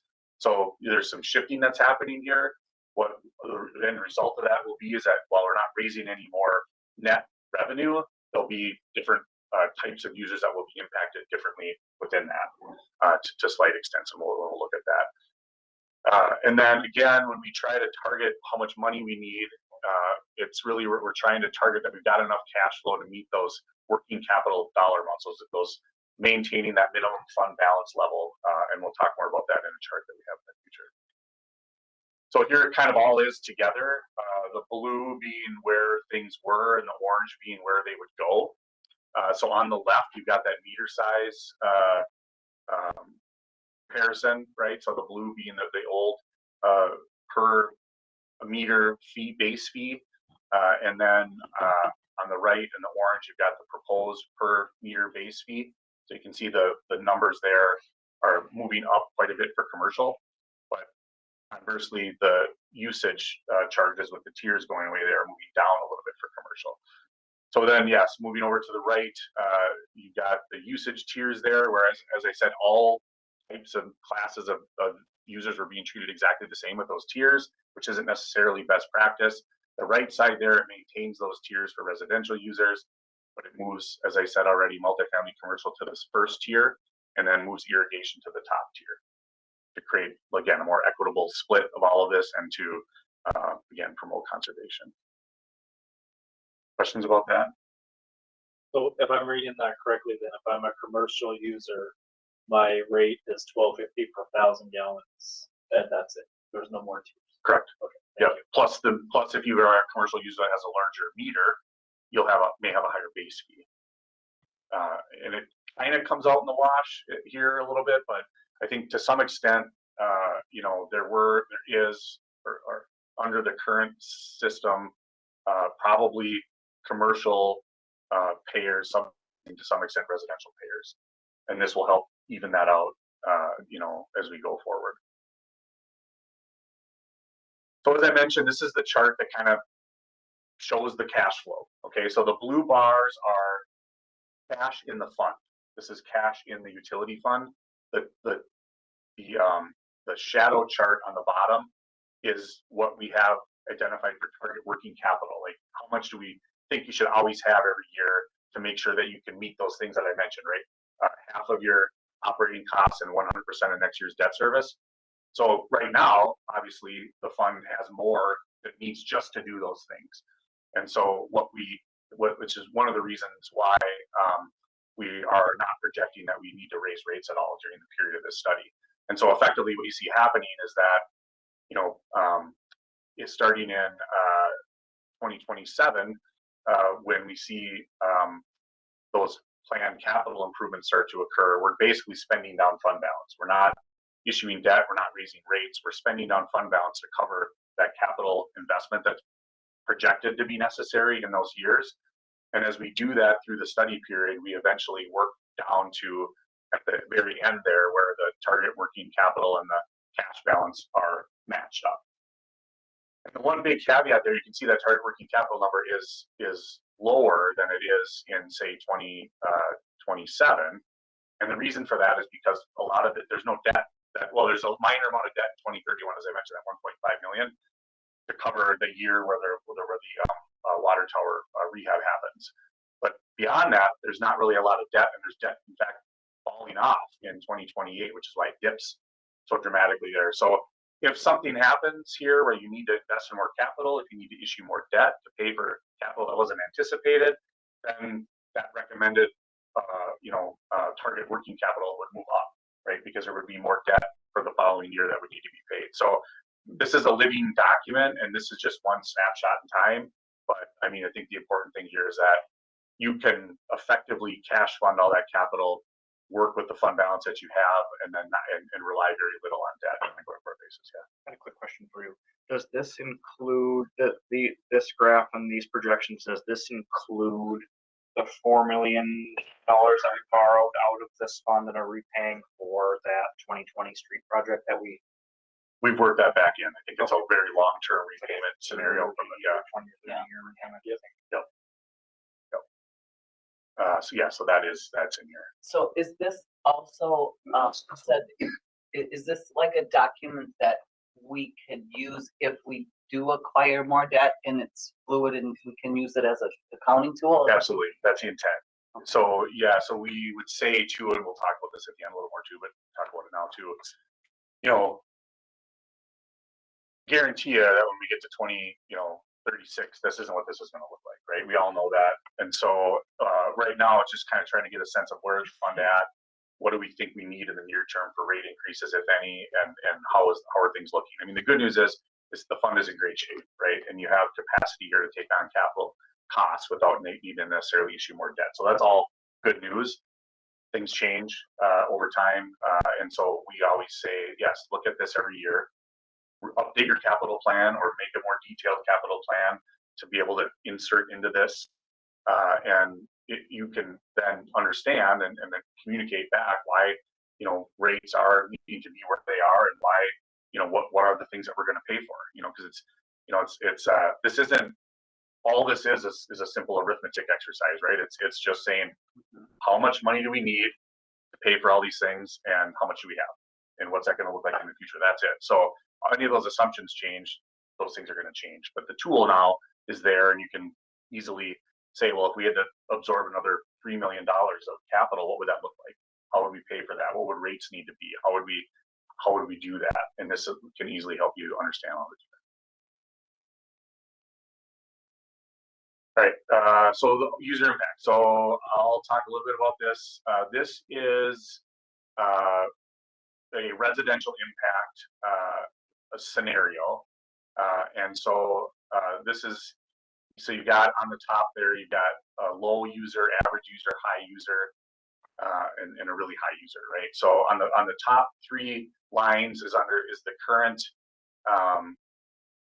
under the current fee scenario, what those individual customers would experience for a water bill, with the changes that were, well, initially, right? So that's the top numbers. Actually, it works. It doesn't shine on the screen.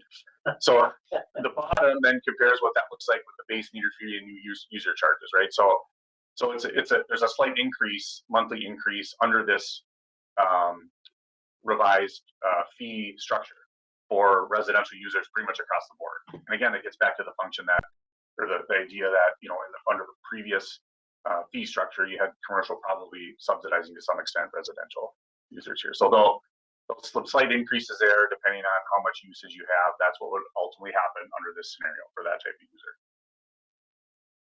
Those are the impacts. That impacts 5, 7, and 11, 20 for really high use. Here's a multifamily example.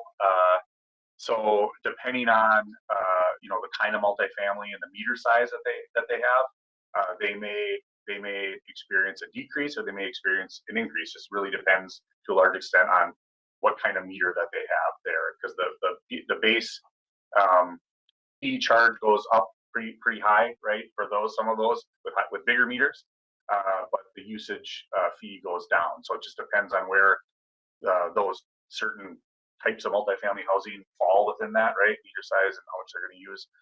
But so again, some might see decreases, some might see slight increases. It just really depends on the individual property. And then commercial. So this is again low, medium, and high. So along the different types there. Unless you're a user that has the 4-inch or really multiple meters or whatever, many of those are going to see, well, some of those are going to see increases.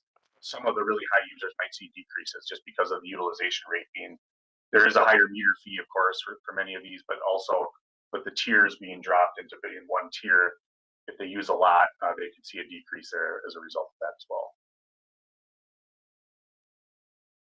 That all makes sense. All right, so community comparison, always a fun topic, and I'll just, news flash, your rates are they're higher than a lot of people, but I want to talk first about some context here, because I think it's important that, everyone wants to see this. How do our rates compare to our neighbors? And, that's a good exercise to go through to understand that, but you just need to understand that it's not a perfect measure if that's all you're looking at, because cities everywhere pay for things in different ways. Some cities might undertake a street reconstruction project, for example, that has utility improvements in it, and they may charge all that off to the levy, and that never shows up as a cost to the enterprise fund. Some cities might defer maintenance and have a big bill coming due that we don't know about, right? And there are, in this example, cities that we know that might be the case. And so you have to. It's good to know and understand, but you have to consider it within the context of what I'm talking about here.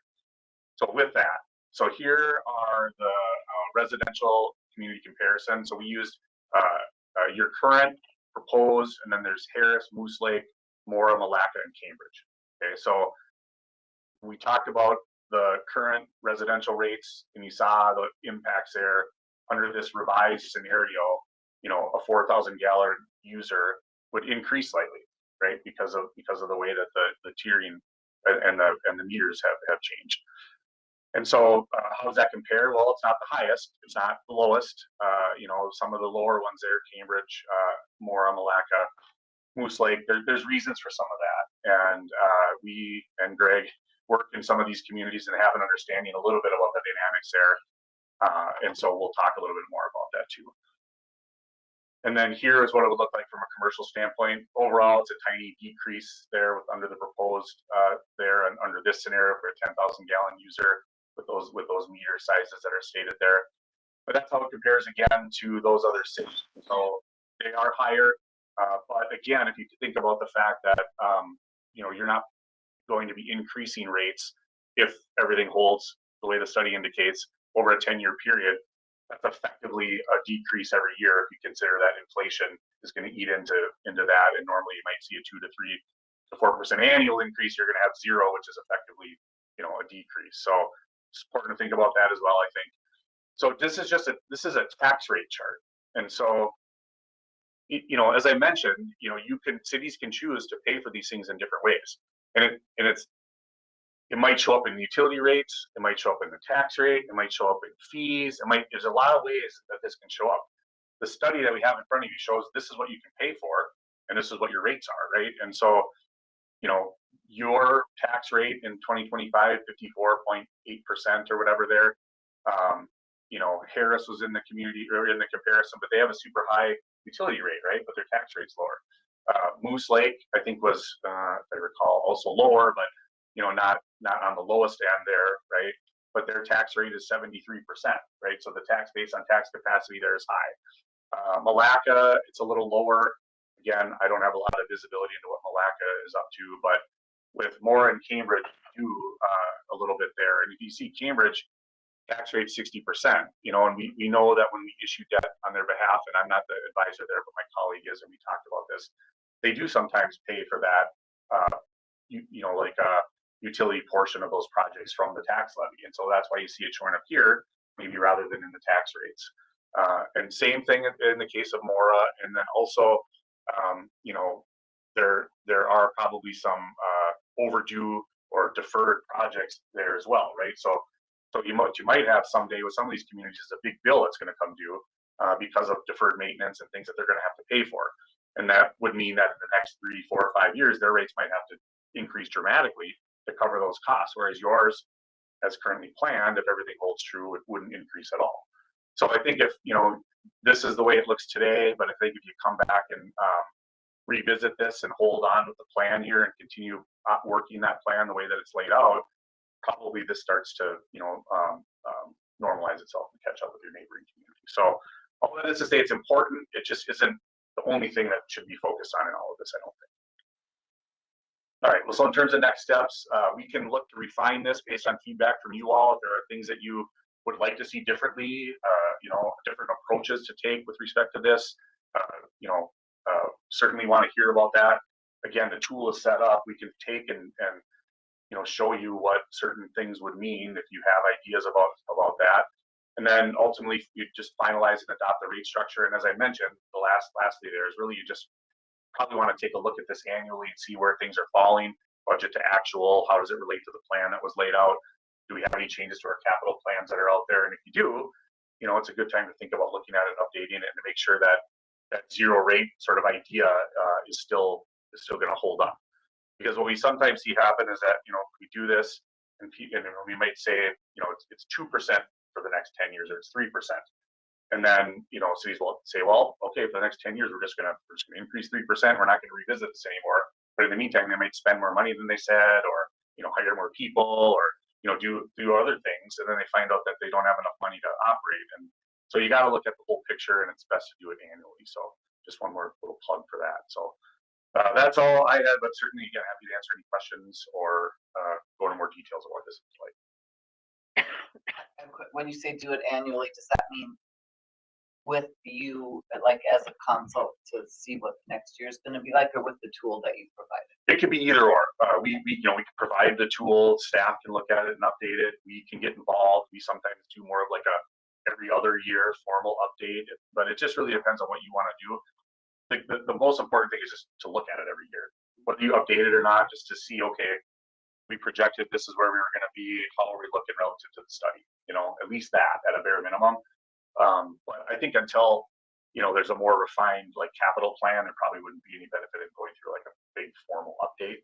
But so that would probably be like the next thing, and then just really checking in, looking at it at budget time every year and at year end.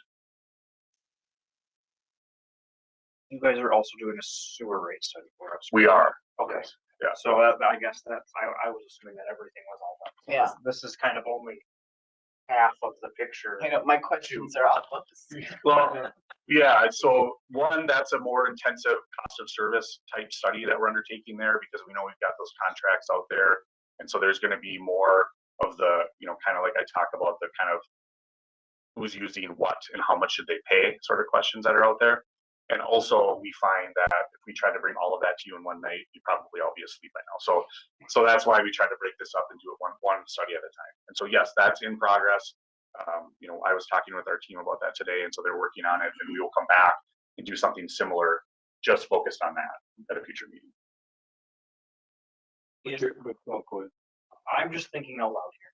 I know maybe Mario, Lisa, you can give us a little, do you remember what the rate increase was supposed to be for 2026? Like 3% off of that? Well, we didn't increase them all in 25, so if there's water, we were gonna do 6% and sewer 5%. I'm just wondering if it would make more sense, and this, again, me thinking out loud as one of five here, does it make more sense, or would it be a possibility to keep the cost of service rate or that monthly flat fee? How can we, I don't want to pass off water rate increases to anybody when we've got millions of dollars. I guess I'll come out and say that. Yep. Can we increase our rates a little bit and keep those meter fees, at least the residential one? Can we bump that? I mean, it would be possible to bump that maybe down to $14 instead of $17.50 or something. Keep it a little bit closer to where it is now. Tweak it just a little bit so that we're building in those two water rate increases that we skipped for the last year to kind of pay for the meter rate increase. I know it's more money one way or more money the other way. I'm just trying to, I've already heard complaints from homeowners and business owners for years now that our water rates are super high and ridiculous. So to have a water rate study and then say, oh, by the way, we're going to raise your water cost of service fee isn't the necessarily greatest position that I thought we were going to land in here. So Well, what you say, we have the tool to see what that looks like? Me, Nicole, you're the expert. The tool Yeah. comes from them. Okay, so- but is it a tool that our finance department can Yeah, and we can can, use? yeah, we've already built in the idea that we could look at some alternative scenarios. So Okay. certainly, so what I would say is that a couple things on that. I think we built that in 26 increase into the study already, if I'm not mistaken. I think it's already part of the, so right now we show the revenue up in 26, right, in that chart.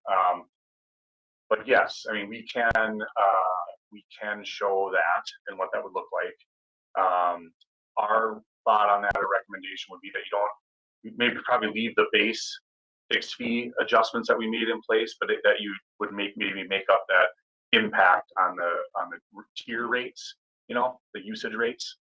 Just because, again, that getting back to that, we're still covering then the fixed cost side of this, but the relief would come on the usage side.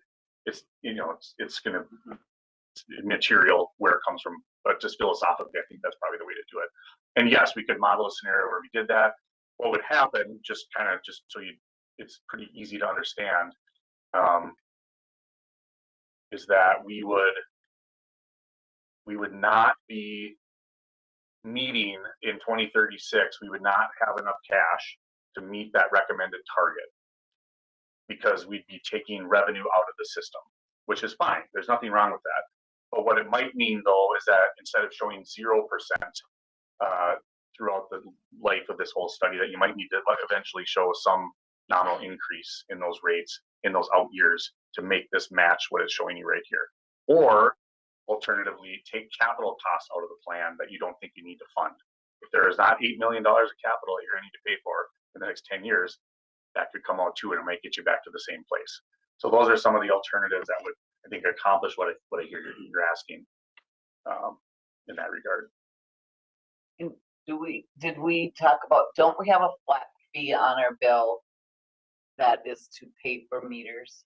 That's what he's suggesting that we increase. Right now it's 12.50 for residential And so, and 4-inch meter. okay, and that's forever?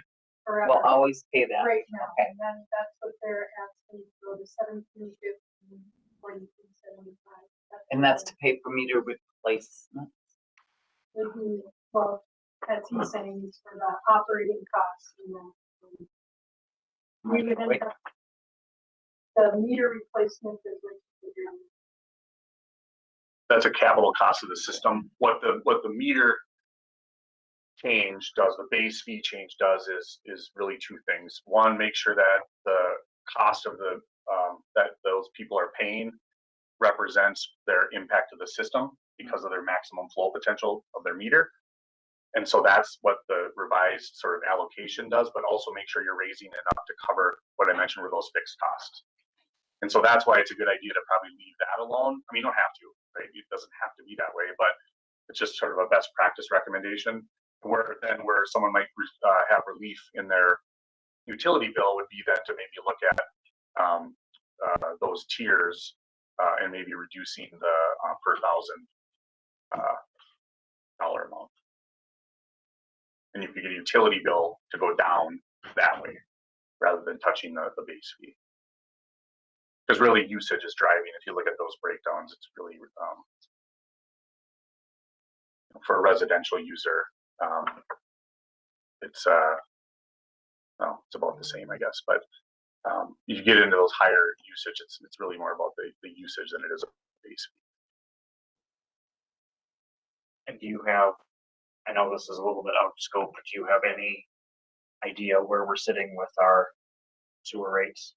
Are we gonna see, I guess the origin of this question is, am I gonna get to jump up and down and be a happy person because we get to lower everybody's water bill, or is it gonna kind of be right on par with the course and we're just going to plow ahead and we're not gonna have to increase rates, but we're not gonna cut rates, is I guess what I would say. Mayor, I have no idea where that's going to land yet. I don't know. I know that the added complexity of those other agreements, right, with outside city limits, that's going to drive a lot of this. I mean, are they? And I have no idea what the answer to this is, but are those agreements covering their cost of the system? And if those aren't, those could be increased dramatically. But then theoretically, you'd have corresponding decreases on the other side for those that are effectively subsidizing all of that. I just don't know what the answer to that's going to be yet. There's way more moving parts with that study. Dave, did you have a? Well, I got all my questions answered. I appreciate it. I guess I'm curious if we have any more tools in our tool belt that can help with our commercial users to reduce rates on commercial usage. And I know it kind of washes out, but I don't. That was a big impetus of this, is that our commercial users are telling us that we can't afford the water and the sewer in this town. So I don't know if we can come up with individualized agreements, if it has to be service and system wide. I'm not sure, but under this scenario, we could, if there's specific accounts that that you want to look at, we can do that. But I think some of the really high users will benefit ultimately from this different structure. But again, if we're going to look at lowering generally from where things stand here right now, that'll also help, right? So I'm maybe hearing that you're looking at a scenario where you want to maybe see what a reduced rate might look like. We have our local brewer here, and he doesn't, the water doesn't go. Yes, yes. It doesn't go down. First question, is this just a tool for the city they can use? They can plug in anything. Your tool recommendations. Right. So that's right. Ultimately, it's designed that there would be action that follows along with it, of course, where rates would be adjusted or whatnot to, meet the goals of the plan. But yeah, that's the idea. Council still has to agree to set rates. That's right. Second question is, on 2026, it was budgeted for 180K, and in the next few years, it went up to 700. Well, you're talking about the capital. Yeah. Yeah, so what we don't know, and that's what I mentioned, is how much we really truly need in capital for the system. We have some detailed street reconstruction plans that are out there. But we don't know, like, are you gonna do those in 2027 or not? And so that's why I say what we assume right now, these are all assumptions. We put placeholders in there, 700,000 annually, assuming that there are gonna be some projects that need to be undertaken. And if they are, the money's in there in the plan to do it under this current rate structure. If we think that the actual capital expenditures in that period of time are going to be half of that or something, well then, sure, there'd be room to move the rates around because of that, right? But right now we're solving for a revenue neutral fee structure and then trying to pay cash for future capital up to the 8.1 million that I mentioned. Oh, third question. So this is just water usage, it's not sewer. Right. So that is another study. Right. So for beverage industry, people, we don't use the sewer as much as we use, but in our water bills just do basically. You're right. Yep. So that's another study. Yeah, correct. Yeah. Right. Same thing to piggyback on that. This is just for income. Has nothing to do with. This one, yes. Although there may be some for users on the system outside of the city, but the sewer system has users outside the city limits right now, and those are governed with agreements. And so we are looking at those in the sewer study. Yeah, it is. Yeah. Any other questions or comments? Oh, and or piggybacking on what Dan said, the commercial complaints I got were mainly from the laundromats, the car washes that use, large amounts of water. And conservation, I don't know, that's part of the equation, obviously, but how can you conserve when you do a car wash or when you wash a load of clothes? I mean, and they feel, a lot of them feel that the other cities, they take that into consideration. They don't penalize them for more water. They adjust the rates for that. So how do we do that? Well, it's a good question, Mayor, Council. We did try to do that to some extent here, where we did away with the tiering for commercial users, so that it isn't the more you use, the more you pay. It's just one fixed tier. But the meter rate was a lot higher. The meter rate's higher, yeah, but that's a reflection of the capacity that they're taking of the system. And so, yes, that's true. But what I'm saying is that you talk about other cities, what this tries to do is build a fee structure that is more commensurate with what all other cities are doing and what the American Water Works Association recommends for those kinds of users. But it doesn't mean that that's what you have to do. So what I'm hearing you want is maybe some scenarios that look at a lower overall fee, maybe, right, or not an increase. And I think that I don't know if the 26 is set yet. And maybe we can look at examples for some of those really high users and show what this or an alternative fee structure would look like for some of those really high commercial users. Are those kind of the main things? Yeah. For me, I think so. Yep. It's nice to hear that over the course of the 10 years we don't have to.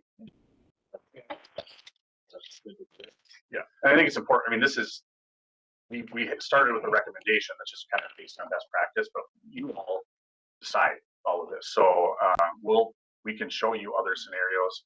You can evaluate those, and then you can make a decision based on what the numbers are telling you. Do you see any of these, the meter base fee with a different size?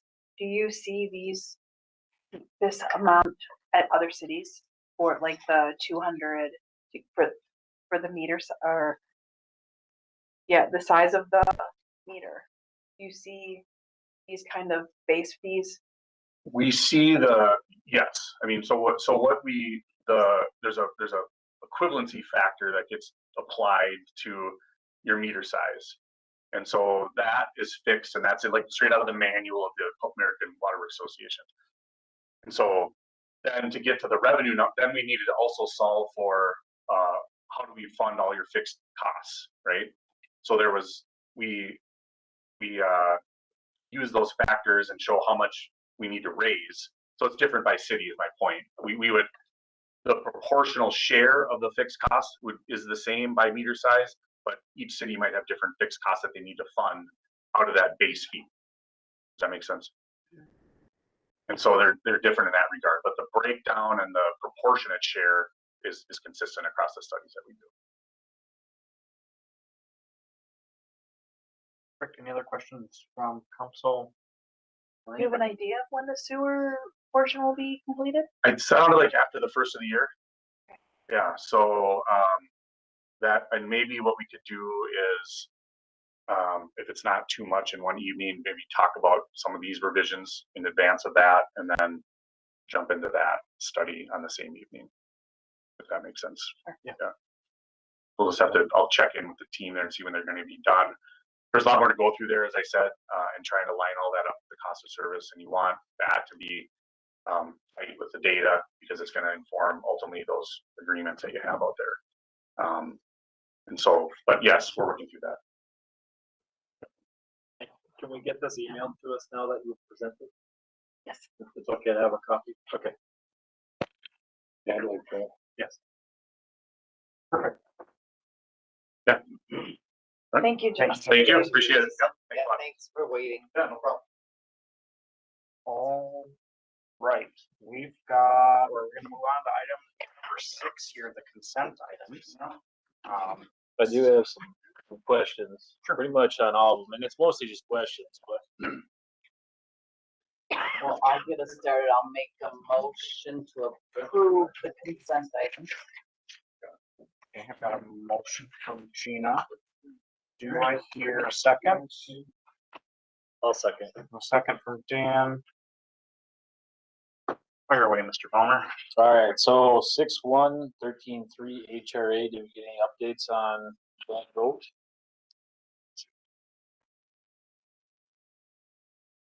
I do not have an update. Okay. 6/2, the check registry. I did have a question about Knife River. There's a same occurrence in there, and I was just wondering what that was, because the description is like a bunch of numbers and letters. 6/4, the liquor store.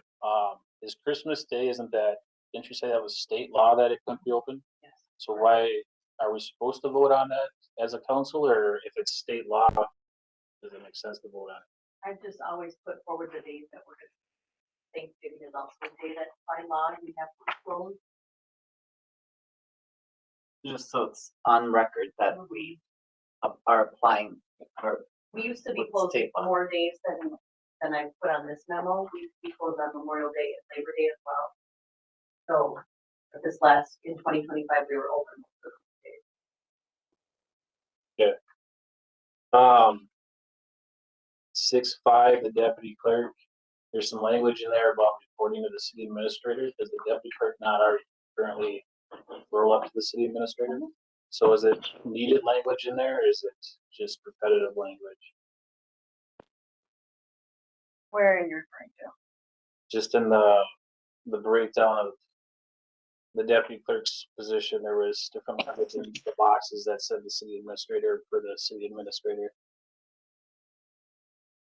talking about the green. Down lower, yeah. Further down under the There's direction. a couple of them. One, two. Yeah, keep scrolling Oh, down. keep going up, okay. Oh, sorry. Oh, too low. Okay, in this section? Yeah, it just says under the direction of the city administrator, and I was just curious if that was required language, since the org chart says that that position rolls up to the city administrator already. Yeah, we have our organizational chart, but then also our organizational chart isn't attached to the job description, so it's probably good to have it on there. Okay. The 6/7, there's a signature in there for the finance director. I think it says a verbal agreement. I know we've talked about having written documentation. Is that something that could be signed if it's agreed upon, or? It is signed now. Okay. Yep. We had some illnesses last week, so got one on the phone so we could get the actual agenda out. And then when that person was back feeling more healthy, they signed it. Cool. And then 6A, the warming house, this signature looks like it's typed in, not signed. Oh. So is that something that can be signed rather than typed in? Yes, it can be. That's all I have for questions. Unless you figured out the Knife River situation. We had multiple invoices. The invoice dates, we have 9/3, 9/4, 9/9. They're all separate services. I would have to pull them up. They're all for Haskell. Yeah. Okay. This is kind of a weird description. Yeah, that's the description. But it's all Haskell. Okay. Any other questions or comments from council? Hearing none, we've got a motion by Gina, a second again to approve consent items. All those in favor, please signify by saying aye. Aye. Those opposed, motion carries. All right, let's move on now. 7.2 is a request for council action. 2025-15 working regulations. Tabitha had to leave us a little early tonight. Would we be comfortable moving forward with this, or would someone like to make a motion to table this until later? I'd like to table it. I'll make that motion. I'll second Dave's motion. Motion from Dave to table, second from Gina. Any further discussion? I would just like to say for the record, I was absent from the last meeting, but there was someone at Public Forum that had mentioned about not making snap decisions on parking and stuff, and it just, for the record, as a planning commission, as a council, this is something that's been being discussed over the last, well, we're going on 3 years now. So this is something that has had a lot of thought behind it, and I think it's important that we table it so we get the right decision. Perfect. Thanks, Dan. All right, we've got a motion and a second to table 7.2. All those in favor, please signify by saying aye. Aye. Those opposed, motion carries. Thank you. All right, next we'll move on to old business. 8.2, request for council action truck route plan. I believe, am I just? Yeah. Okay. There's a memo here. This has been also talked about quite extensively, both with ordinance, public works. And this is showing the locations of where these route signs would go, and then get the signs ordered. Does that sound all right? Right. Would someone like to make a motion? I'll make a motion that we order the signs. This request needs to be passed. All right, I've got a motion from Dave to move forward. Do I hear a second? I'll second. Second by Kyle. Any further discussion? Thank you for getting this to the finish line, everyone that was involved. It means a lot to the people that live here. Dan, all right, all those in favor, please signify by saying aye. Aye. All those opposed, motion carries. Can I make a quick comment, hopefully? Sure. Can we communicate with our sheriff's department about this as well? And then also, I think we could attempt to be creative with our delivery of this information, that it's new. And like I told Dave last meeting, a quick Google search pointed me in the direction that you can put this new truck route on some map in the sky, so that, you know, those that do access that can, you know, so we got a little more work, and I know how things get, I don't know whose job either of those things are, but Martha, you'll kind of take the lead on that. I think we all understand, and the public works understood that this is gonna be not just an overnight. I mean, we're gonna have probably a year of education, and I think a lot of it will be just getting a hold of trucking companies. Everybody knows which ones are doing it, so it won't take long to probably rein them in and just educate them. That's what we need to do. We don't need to go out and start writing tickets. We need to educate them. The signs need to go up first before we can start educating. We can try to make them aware of the new ordinance, but we can't really do a lot of enforcement. And I don't know if the police involved right away probably isn't, you know. What's nice though is this is going to give a little bit of power to the residents. Right. Yeah, but they at least educate the police. This Right. is something that this is what's coming. started. Yep. and they see this, they can mention it to them if they want to, but I don't think we need to be stuck, trucks. Yeah, I agree. Perfect. All right, next we will move on to new business, item number 9.2, fire and relief resolution. So for public record, since I could be impacted financially by this in 11 and a half years, if I make it, I'm gonna abstain from all discussion and votes on the subject. I guess I have to agree with him, and I probably, you know, I do benefit from the relief money, so I should probably not vote on this either. All right, thank you, gentlemen. Good evening, Mayor and Council. We're wearing a different uniform. Right? I'm here tonight as the treasurer of the Pine City Fire Department Relief Association. I'm Brent, I'm the president of the Relief Association. And we are here tonight, seeking a resolution to certify the benefit increase that we are asking for our members for the 2026 year. A little bit of a background. One of the goals for the Relief Association's board is to increase the benefits for its members while remaining financially responsible and keeping our funding status between 110% and 120%. It's kind of our sweet spot. In 2025, right around the end of March, the Pine City Fire Department Relief Association had a benefit level study completed by Hildy USA Consulting Group. They also are the ones that complete our biannual actuarial. The study shows our current benefit level, which is labeled as the baseline on the study, and then two different benefit level scenarios, scenario A and scenario B.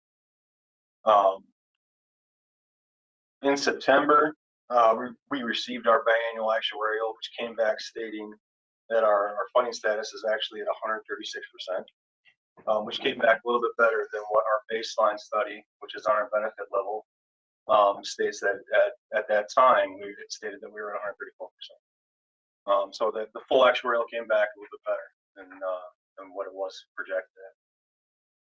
Per OSA's guideline, and that's the opposite state auditor, relief associations can only ask for benefit increases in years when the actuarial is completed. So that's why we're here talking to you now. Instead of coming every year, we only come every other year. In October, our relief association at a board meeting, the board voted to go with scenario B, increasing the annual benefit level from $3,400 to $4,000 annually starting January 1st, 2026.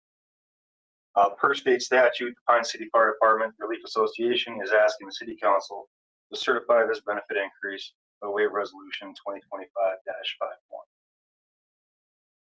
There is no additional fiscal impact to the city. This is fully funded by our Relief Association. As you see under scenario B on the financial impact study there, going with that $4,000 level, that still puts us at the 113.9% funding ratio, which is still in that sweet spot.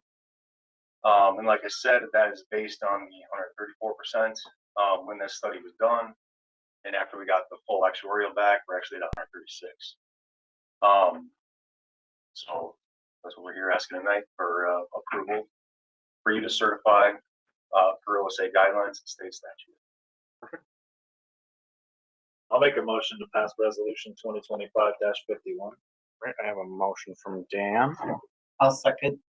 Second by Gina. You both beat me to it. Any further discussion? Thank you both for what you do. Yes, thank you. Thank you. Hearing none, this is a resolution, so we have to proceed with a roll call vote. Dan? Aye. Gina? Yes. And I also vote yes, that motion carries. Thank you very Thank much. you, gentlemen. Thanks Thank for you. waiting. Yes, thanks for. All right, next up on the agenda, 9.3, 2026 contracted fire aid agreement with City of Rush City. This is the, December 31st is when our 2025 contracted aid, expires. So this is a renewal of the contract.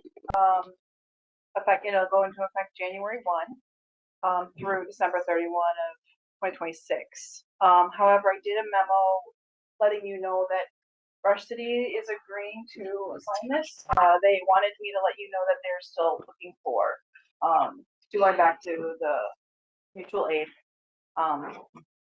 But if what council decides, they will, approve this contract as well. Perfect. Thank you, Marcy. Members of council, questions, comments, concerns? Well, I've been involved in a lot of the talks, and I think Kyle has too, some of them. I personally think, you know, we need to get back and dialogue with them again. I'm not exactly sure when that dialogue should take place. It's, we're at the end of the year, it's pretty busy now, and then probably in January, I'm thinking maybe direct staff, you know, my motion would be this, and I'll make a motion. That we have direct staff to contact the city officials and the rest of the city and ask them to come back. We'd be willing to come back and dialogue with them over this contract, not for this year coming up, but possibly in the future. But because I think talking is probably good, and I thought maybe they were going to do that, but they didn't, and so I guess we can extend the olive branch and say, yeah, we'll come and talk about it. I'm going to be the first one to say I'm not going to promise anything that anything would happen. So Is the discussion with Rush or with Rock Creek? I think it's with Rush because that's the mutual aid contract. Rock Creek, you know, they want to be a part of it, but I don't know if I really want them to be a part of it. They've made their decision where they want to go, in my estimation. So I think our discussions need to be strictly with the city of Rush City because that's what we're dealing with is that mutual aid contract. So they're in the middle, obviously, but I don't think they're part of the discussion of what that contract would be, in my estimation. I understand. I guess I'm just trying to understand the reasoning behind it. I mean, if we're contractual aid, then we're contractual aid. If we are talking about mutual aid, then probably shouldn't be talking about contractual aid. If the discussion that we have with them is ultimately that they want to get back to mutual aid, I guess I have a hard time with sitting down for discussions because I don't know what would change unless there's a territory change in there, or if it's a service that we're just going to start providing for free. That's not my intent. I know what you're saying, and my thought is, I thought I made it clear. We're not talking about. We're talking about renewing what we're doing right now. But what I'm offering them is to come back, and if part of that conversation turns to a change in back to territory change to what it was or previous agreements, then if that can come from these talks, fine. I don't anticipate that mutual aid would be part of those talks. It's just I'm agreeing to talk to them about our relationships, and I don't between the two towns. And what I'm hearing from the public, and I don't know what you guys are hearing, but what I'm hearing from the public is that can't you guys get together and talk about this? They didn't say what they wanted us to talk about, but I think we can get together. I think we're big enough that we can talk to each other and express our concerns. I have some ideas about what I want to bring to the table, and I think just the idea that the public perceives that we're not closing the door on anything, and we're not offering anything. And I understand what you're saying, and I would no way in the world go over the top of what the council has said and make any suggestions. It would just be, what do you guys want? This is what I would like to see. And if I say to them, what I want to see is, I sure like things to go back to the way they were. That's the way they kind of directed, wasn't that much? That they wanted things to go. It says right there, at this time, any decision regarding a transition back to mutual aid will rest with the Pine City Council. That's what it says. So it is up to us to reach out. That's what we need to do. But that doesn't mean we're going to talk about mutual aid. That's regarding a transition back to mutual aid will rest with the Pine City Council. So they're passing the ball to us. Now we have to decide what we're going to do with it. Right. But I made the comment. I directed my motion was to direct staff to talk to them, to have dialogue with them. I didn't say what that dialogue would be. It would be talking about what our towns need to do to make things work between themselves. And right now, that's what the perception I'm getting from the public is that we just are not working together on anything. My input to that would be that I think, again, just my opinion, that we should have a meeting with the men and women who fight the fires if we're entertaining any sort of change. Because at the beginning of this year, they were the ones that we met with and worked on repairing that relationship between council and the fire department. It would be of my high opinion that if we were going to look at making a change, that we speak with the people that do the work first. Thank you for saying that too, because I had a firefighter call me today asking about what this was all about, like my memo in particular, and I do think that's an excellent idea. Take it back to them and ask their opinions and thoughts on this before any kind of meeting would take place. Okay, well, I'll revise my motion to make that part of the motion that we would talk with the firefighters first, and then if the consensus of the firefighters was to have us move forward with it, any kind of dialogue, whatever they perceive would be in their best interest, then but I think some kind of dialogue needs to happen. It's not good what's happening out there right now, and especially after the last fire. So, Right. okay. So, You want me to revise that so you can understand what I just want to try to I think it goes without saying that we all want to discuss this further and get to resolution, but are we going to approve this contract? Is that your motion? To approve this contract, so we have something. The existing one where Yeah. we have our, the way we bill and they do what they consider what they want to do. So, yeah, that would be part of Yeah, the contract here starting January 1. All right, then I'll second Dave's motion. I know that part of your language is to have that discussion, and I would really like to have a clear expectation of what the goal is at that, because I don't want to give the people the expectation that by us talking about it means that it's going to go either way. And it could also send the wrong message to the individuals that are involved with that might have to perform those duties too. So I don't want to just talk just for the sake of talk, and we're not actually going to accomplish anything and waste everybody's time and send the wrong message that, well, we're going to entertain a conversation, but we're not actually going to do anything about it because we're tired of getting backlash from the public. Well, I'm not saying I'm tired of getting backlash. I'm a big target and they want to throw it at me. Go ahead.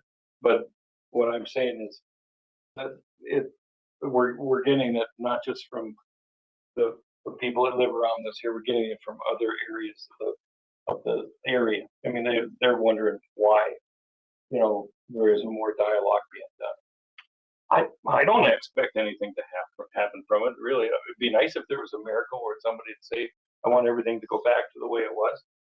But I think some questions need to be asked, and the only way you're going to ask those questions, and I have a series of them I want to ask, is to get together. And you can't do that unless you do get together.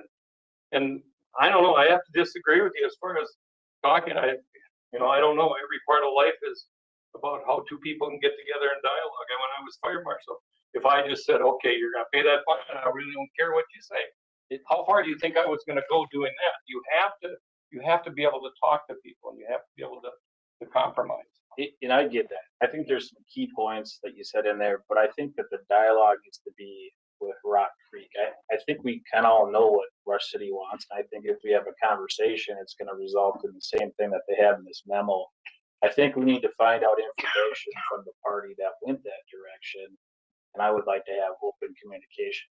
If Rush City wants part of that, I'm all for it. But I would really like to open up communication and really deep dive. Because I get the impression that there's more to this than just what is made publicly. So, well, there's some thoughts. I don't know how everybody feels about that. I guess if everybody likes Kyle's idea, I'll withdraw my motion. It doesn't matter. I'm just making an attempt. I'm gonna speak for just myself here, because that's all I can do.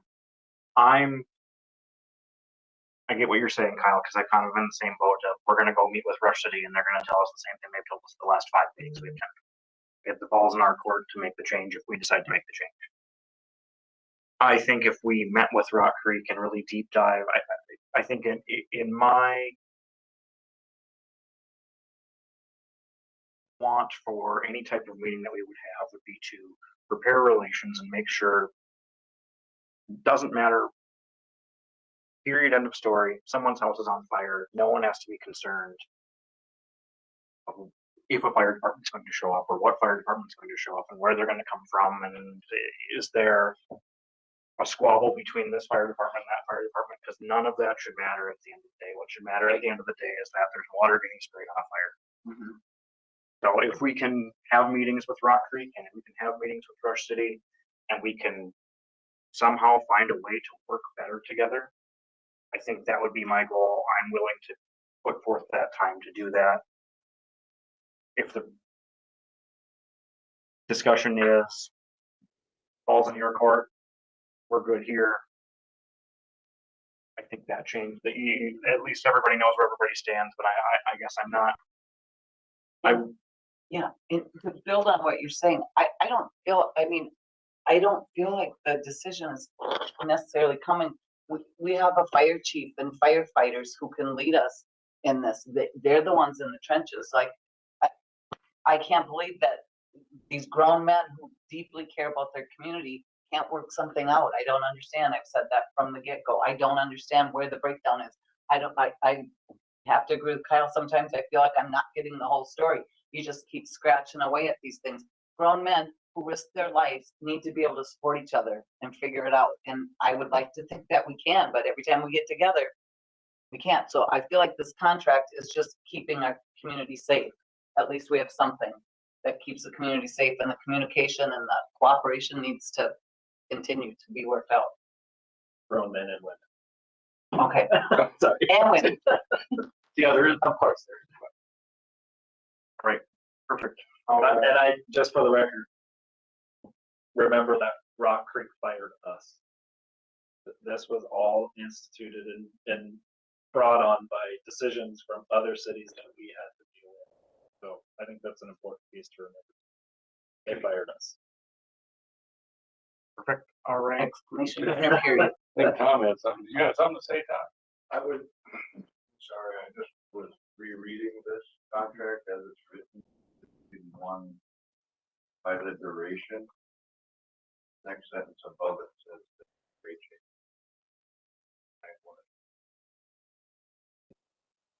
No, because if we would have had rate changes, they needed to have them back in September, so it's already past that time. Oh, I see, for future. Yes. I see what you're saying. So had we had changes for 2026, we should have had them to them by 20. Okay, so for this contract, I need to change that to 26. Okay. You make. That caveat. Let's make that change. With your permission, I'll make that date change. Okay, let me see if I can. Yeah, you're the one that's gonna write compile this all to, I'm lost. The show. We've got a motion on the floor to meet with, No, I have or staff. to approve Approve this. the contracted amount with the amended of the correct Duration, rate change, 2026, yes. correct year in that Thank form. And have staff reach out, try to open a line of communication and see where that, See if they're interested. gets us. Was part of your motion also to talk to the. Talk to the, before we reach, before we would do that, and set a date, we would reach out to them. Because it doesn't pay us to reach out to the firefighters if they're not gonna let us meet with them. Right. So if they say, yes, we will, then we say, okay, we'll let you know when that date will be, and we reach out to the fire department and ask for a date to talk to them as a council. Okay. I think I've got it.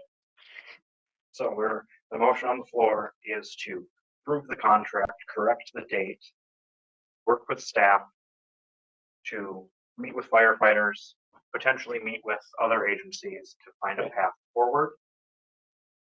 Perfect. stand by your second still, Gina? I still do, and the only addition that I think is we should put, maybe, you know what, it's good, it's great. Never mind. I was gonna say put like a time so that we make sure we do it, but we'll do it. We'll do what we need. Okay, perfect. Any further comments from council? Hearing none, all those in favor, please signify by saying aye. Aye. Those opposed, motion carries. All right, next up, 9.4 Rock Creek Fire Substation update. Did you want to take that day, or I know I talked with Dan Sommer-Called. Well, and you just can wanted- go and I'll fill it. Okay, Dan Sommer-Called and just wanted council to be aware of the substation they've been working on, and that it's gonna be, he led me to believe January, he believe it should be. They aren't, so I didn't hear that, so I guess they didn't have a date set because they're in the middle of finishing their unbuilding and they have to get everything out of the substation before they can start working on the substation, which is the old maintenance shop. And so when the maintenance shop that they're building now is like 99.5% complete and they're moving stuff in there. And this was when we had the meeting on 12/10 with the fire committee and the fire district meeting that night. That's when I heard all this. So that's a week ago. So how much they got done in between, I don't know. I guess that's really cool for them, but I'm not really sure the relevance to us. That's what I was gonna say, and this affects us. The substation that's. Here's part of the equation. Just, and the only reason we put this part up was that they also have put in a dry hydrant, and the hydrant is out east of, on Highway 70, out wherever their gravel pit is, and the county has their gravel pit. Do you know where this is they're talking? East of, you have to go east on County Road 2. Right. Out there ways. Right. That's where Sandy Hill. They put a dry hydrant out there, and they offered that at the meeting to us, Pine City, and also Brook Park, that was present at the meeting, and said that they wanted us to know that our department would be welcome to use that, even though we weren't part of their doing service for them. So it's basically an olive branch. I'm not sure what it is, but they're working on a agreement between the city of Rust City and Rock Creek right now. It's at the lawyers for between the two cities. And with the way he explained it to me was Rock Creek will pay for the substation and all of its expenses. Rust City will provide the trucks and the manpower. That's what he explained to me, and I wrote it down that way. And I was sitting right next to him, so he seen what I was writing. That's a lot of fire stuff that was never supposed to happen. When they told us that they weren't building a substation. Well, on the record several times in different meetings. I agree. I think it's neither here nor there. I guess we know about the dry hydrant, but the relevance is fairly low. Perfect. All right, let's move on to 9.5 personnel policy update. So you have the current approved one from 2020, then there's a red line version, then the final. I'm glad, I appreciate the time you guys have put into this. This was not a small undertaking. If you had any more questions, you want to have a couple more weeks to get and have it on the first agenda, or if you feel like you got your comments made. So I guess I have three things that I'd like to hear the input from the rest of the council. Tool for the appearance. I like the updates in there, but it would be nice if we could get something for council meetings where if you have a uniform, you wear a uniform. If you have a collar shirt, you wear a collar shirt, and we get away from pants.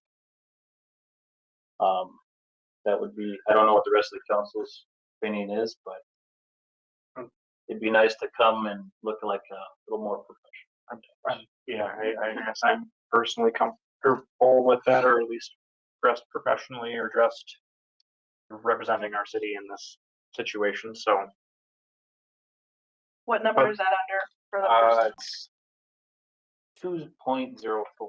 With that being said, I guess I don't have a problem with, sorry to pick on Laura right now, but she's wearing a nice Pleasure Bottle Shop Yeah. sweatshirt. I don't see a problem. I don't need that to be a colored polo, but I think specifically maybe even if they're addressing council because they have an item on the agenda, I would understand that. I personally don't care. Yeah, I'm gonna say that don't care too. I guess we expect these guys to come and spend a lot of time here, and I think they're making a sacrifice. Granted, I know they're salary staff, but, I've never been in management where I've treated people that way, and I expected them to come clean and not looking like they just crawled out of the chimney from cleaning the chimney out or something. If they have clothes that are clean and good in appearance, what is the difference? As far as the hats, I don't know, I got mine, but mine's on the. There's language for working for the day in there, and I get that. It's just, I know that the people kind of appreciate when their staff members come looking very professional to council meetings. When they come like they just rolled in. I don't know, maybe I'm old school. There was a part in here, 6.02 core hours, and I had some questions around that, and then the sections in the 8 sections. So core hours was between 8 and 4:30. It had exempt and non-exempt, and I had questions on how that worked with snow plowing if they're out all night. Section 8 kind of touches upon approval by city administrator, and then it also just talks about notifying the city administrator. So I didn't know if they could just send you an email and take off if they didn't want to work during their core hours, if they had been out, say, plowing for 14 hours or out on a fire call or at council meetings. Some of that language doesn't really jive together. Or maybe we have to define that a little bit better. Well, CDL drivers are restricted on how many hours they can drive. Right. Well, it is, but it could, if they get trouble snow events, they could be in trouble. I don't know. But the way it's written, that the core hours, you have to be there Monday through Friday from 8 to 4:30 for all full-time employees. I could see getting into weird hours. I don't know if the liquor store has any issues with that, but then it gets into, do they have to wait for permission from the city administrator to flex their hours? Or do they just have to notify you and flex their hours and take out? And that's where the language, I think, just needs to be dressed up a little bit so it's spelled out clearly. It was kind of smattered across all the sections of 8. And then my last thing is that there was language in there for adverse weather, and it says that all city facilities will fall in school district. what number is that? 604. 6:04. 6.2 was core hours. Yeah, but 6.04 is adverse weather. And my concern there is that I don't know that we'd want public works shutting down during snowing days or the fire department or water. And I think a lot of the school district stuff operates around kids being out in areas where it's cold and snow. But sending people home because it snows, I think that the city still needs to provide a service, and I think that the city staff still need to be there. And so I have a hard time. Public Works is addressed where they're kind of outside of those hours because of weather. So I feel like that part's addressed. I will disagree. I believe that staff safety is going to always be number one to me. So if I see a storm coming or if I see schools are closed, we'll see how the roads are and make a decision like that. But I will always put their safety first. And the part that I struggle with is that this has been going on forever since the dawn of time. Schools are the ones that fall snow days, and other taxpayers are still making accommodations to be able to drive in or do that. There are some employees that can work from home remotely, but people still need to be able to use city services. So I don't agree with the adverse weather situation. I think that the city still needs to provide services even during bad weather. You need to keep in mind that we have staff who have kids in school. The majority of our staff have kids in school. So if their job is to get the kids to school at 8 o'clock, but there's a 2 hour delay. And I get that, but other people had that same occurrence. Sure. And they still have to figure out how to work around those and how to get to work. Yep. So I will say that as a county employee, in almost 17, almost 18 years that I've been there, I can think of maybe 2 or 3 days that we've closed due to snow. We're dealing with a staff of about 150 in the building, so it's a little bit easier to make sure that somebody's there. But I think if we could follow as long as somebody is there and able to. In the last 3 years, I don't think we've had a day that we've closed. In my 25 years, I think there's been twice that the liquor store has closed early. One was an ice storm, and one was a snowstorm. But I mean, I think as far as public wise, the expectation is the liquor store would be open. Those are some of our busiest days. Seriously, when it's horrible weather, and we'll make adjustments that if it's somebody who lives way out in the country, somebody who lives in the person that's going to work instead of somebody that's in the other country. But as far as retail doesn't close either. Are you guys at City Hall able to answer your phones remotely? Well, we have to train. Yeah, It I would would forward them. forward it. I literally forward it to my cell phone. But maybe it needs to be by department instead. The expectation needs to be different for different departments. I don't know, but. Yeah, because I definitely see where you're coming from, Kyle. Because I don't want to call 911 because my house is on fire, and then to have all of a sudden someone say, "Hey, sorry, we're closed because it's snowing outside." I don't think that would ever happen, but I also do agree that I believe the expectation from the citizens is maybe you're not fully staffed. I can think of the snow day a couple weeks ago where no one from Human Services was in the office. The lights were out, no one was home. But there's somebody in the building that can answer the phone, that can do that one person that may be out traveling that day and have some business to do with the city and could handle that. How do you post it? Yeah, I mean, one thing we have right now is strong communication, whatever department within It's our hard, the school closing is due to the buses not being able to drive on roads that aren't plowed, and they can't expect Susie to get picked up when Sandy can't be picked up. So that's why the 2 hour delay gives us a chance to plow and clear the roads. So how do you post that, Marcy? I mean, is there a sign on the door? Because if I walk up to City Hall, I expect to go in and see. Yeah, so what we did with this last storm was we went ahead at 4:30 and put the sign up. And because someone chose to drive in, so at 7:45, that sign was taken off the door.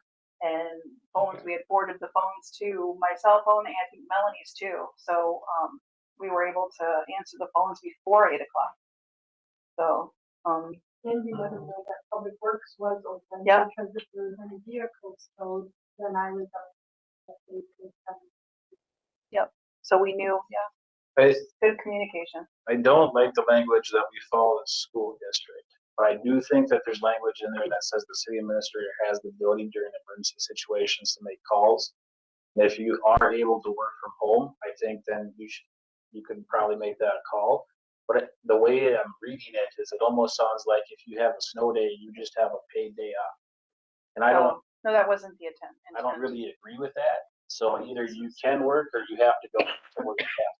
I'm fine rewording this because And you notified the council. All of us were notified. But we ended up, people came in. The I know, roads I know. actually- But we were But notified. we left that day with the signs already in place, should we had not gotten in to open up the doors. It doesn't happen that often, but I guess the language needs to be clear. Okay. Any other sections that? Yeah, any other? I have tons of questions about the employee or the personnel policy, but I think it's kind of just nitpicking. It did seem like there is some examples and some wordage in there that just seemed like it was extra stuff that maybe didn't need to be in there. Yeah, this literally came off the leagues and then we up kind of. Yeah, just that it's 84 pages. Is a staff member really gonna want to sit down and read that from cover to cover, or I don't know? That's thin for an employee manual. I was gonna say, most of the employee manuals I have ever read are just about that longer. So. I think it's pretty common. I really appreciate the amount of work that has been put into this, and I've spent a lot of time looking at it, but I would like more time to look at it. I would like. Cause I do not wanna do this again anytime soon. Exactly. So if we need more time to tweak it, I would prefer that. Well, and give staff a chance to make some of the changes and language updates and maybe, so I'll make a motion that we table the personnel policy update until the second meeting of January to allow time for some of the changes and allow council to have conversation with staff about anything else they may, Okay. any other input. And can council please even just email Melanie and I your concerns about, I've written down the ones from today. But you know, like Dan sent over stuff and Carl had sent stuff over, so if we can just keep the communication open and we can making these updates, tweaks, and get it back to you guys. Can you give us a deadline for that, so we're not doing it 2 nights before you wanna publish it or But something? I say by New Year's Eve, you get it to us. And then we'll have a good week to get everything, cause I'd rather I could get it again for a couple weeks before it's. I'll second Dan's motion. Right. Do have one more question for discussion. The holiday section references if it doesn't fall within your religion, you could look at up to a certain amount of days for Florida days that would be discussed. And you have to take them within so many days of the holiday that it reflects upon. Is that part of the leagues? Yeah.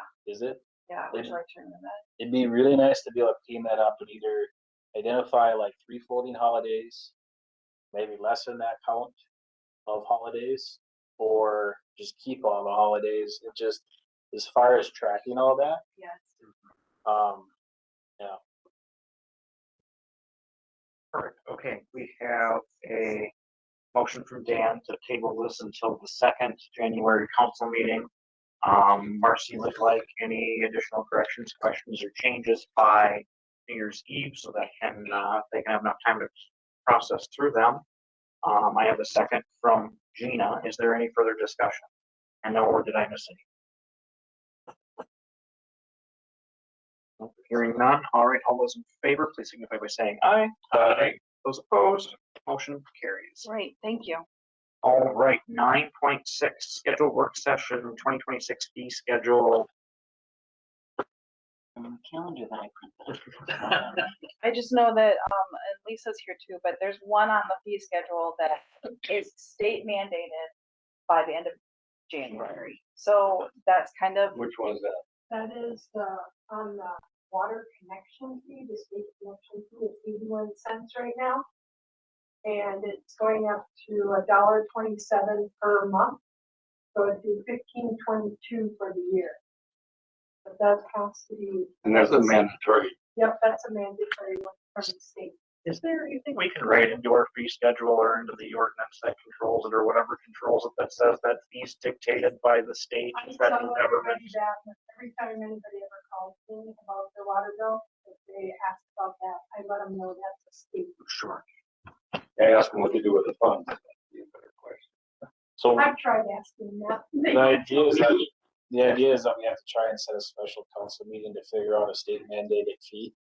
No, Or, just letting you know, if you don't approve Then the we'll be fee paying. schedule, that's one that we have to have in there by January, the end of January when I'm doing that going. so I guess my thought would be at the next council meeting, we look at solely that one item, if that's possible. And That's we, after the first year. That's okay, I don't do billing until the end of the month, oh, okay. so by the. It'd be effective on that the first water bill. or second meeting in January, if you guys approve it then, that one section, or that's that one item on the water section, that's all.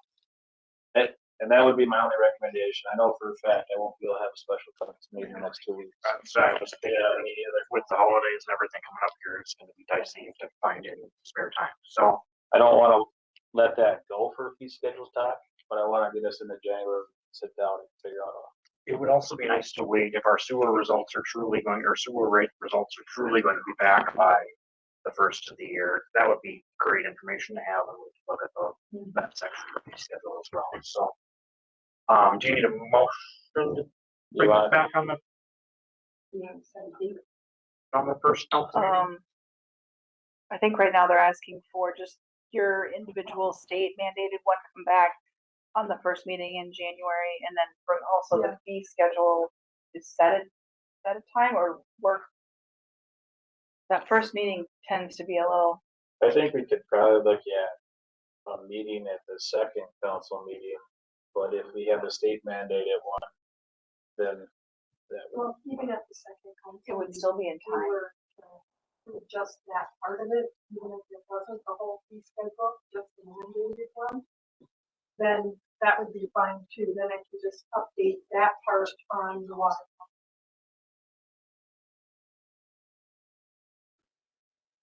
So are we thinking at this point in time that we skip a work session at least until after January?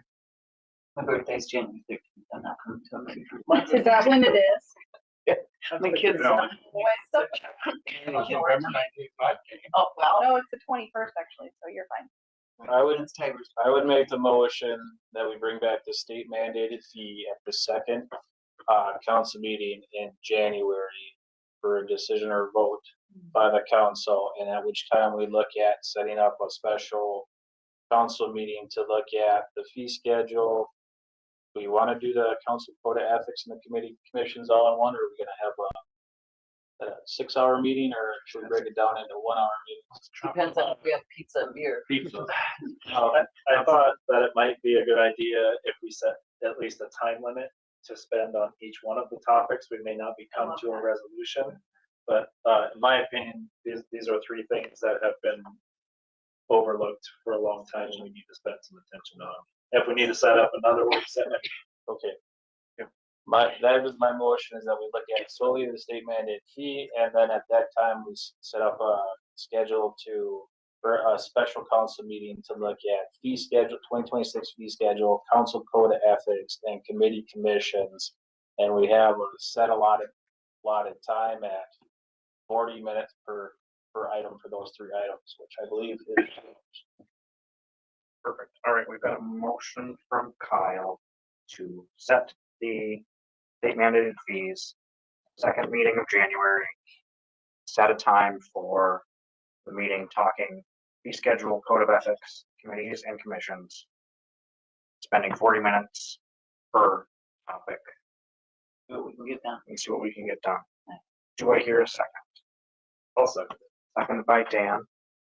Any further discussion? I just, again, we'll beat the drum of committees and commissions that we need to, for instance, our ordinance committee right now is in jeopardy of not being a committee. We have 2 members of the public. It's supposed to be 7, and it's 2 council members. And the EDA has people whose terms are coming and expiring that aren't coming back. Planning Commission, we just had another loss. So anything that we can do to be talking to people, maybe we need to look at changing our committees and commission makeups to allowing more out of town folks. I'm not sure what we need to do, but we're in trouble, in my opinion. That's all. Perfect. All right, I've got a motion from Kyle and a second from Dan. Any further discussion? Hearing none, all those in favor, please signify by saying aye. Aye. Those opposed, motion carries. Thank you. All right, 9.7 for post update. I can kind of kick us off a little bit here. There's been 2 meetings with the group at the courthouse, including folks from Mille Lacs Band, County Historical Society, City Historical Society, City, County, State Representative, State Historical Society was there at this last meeting.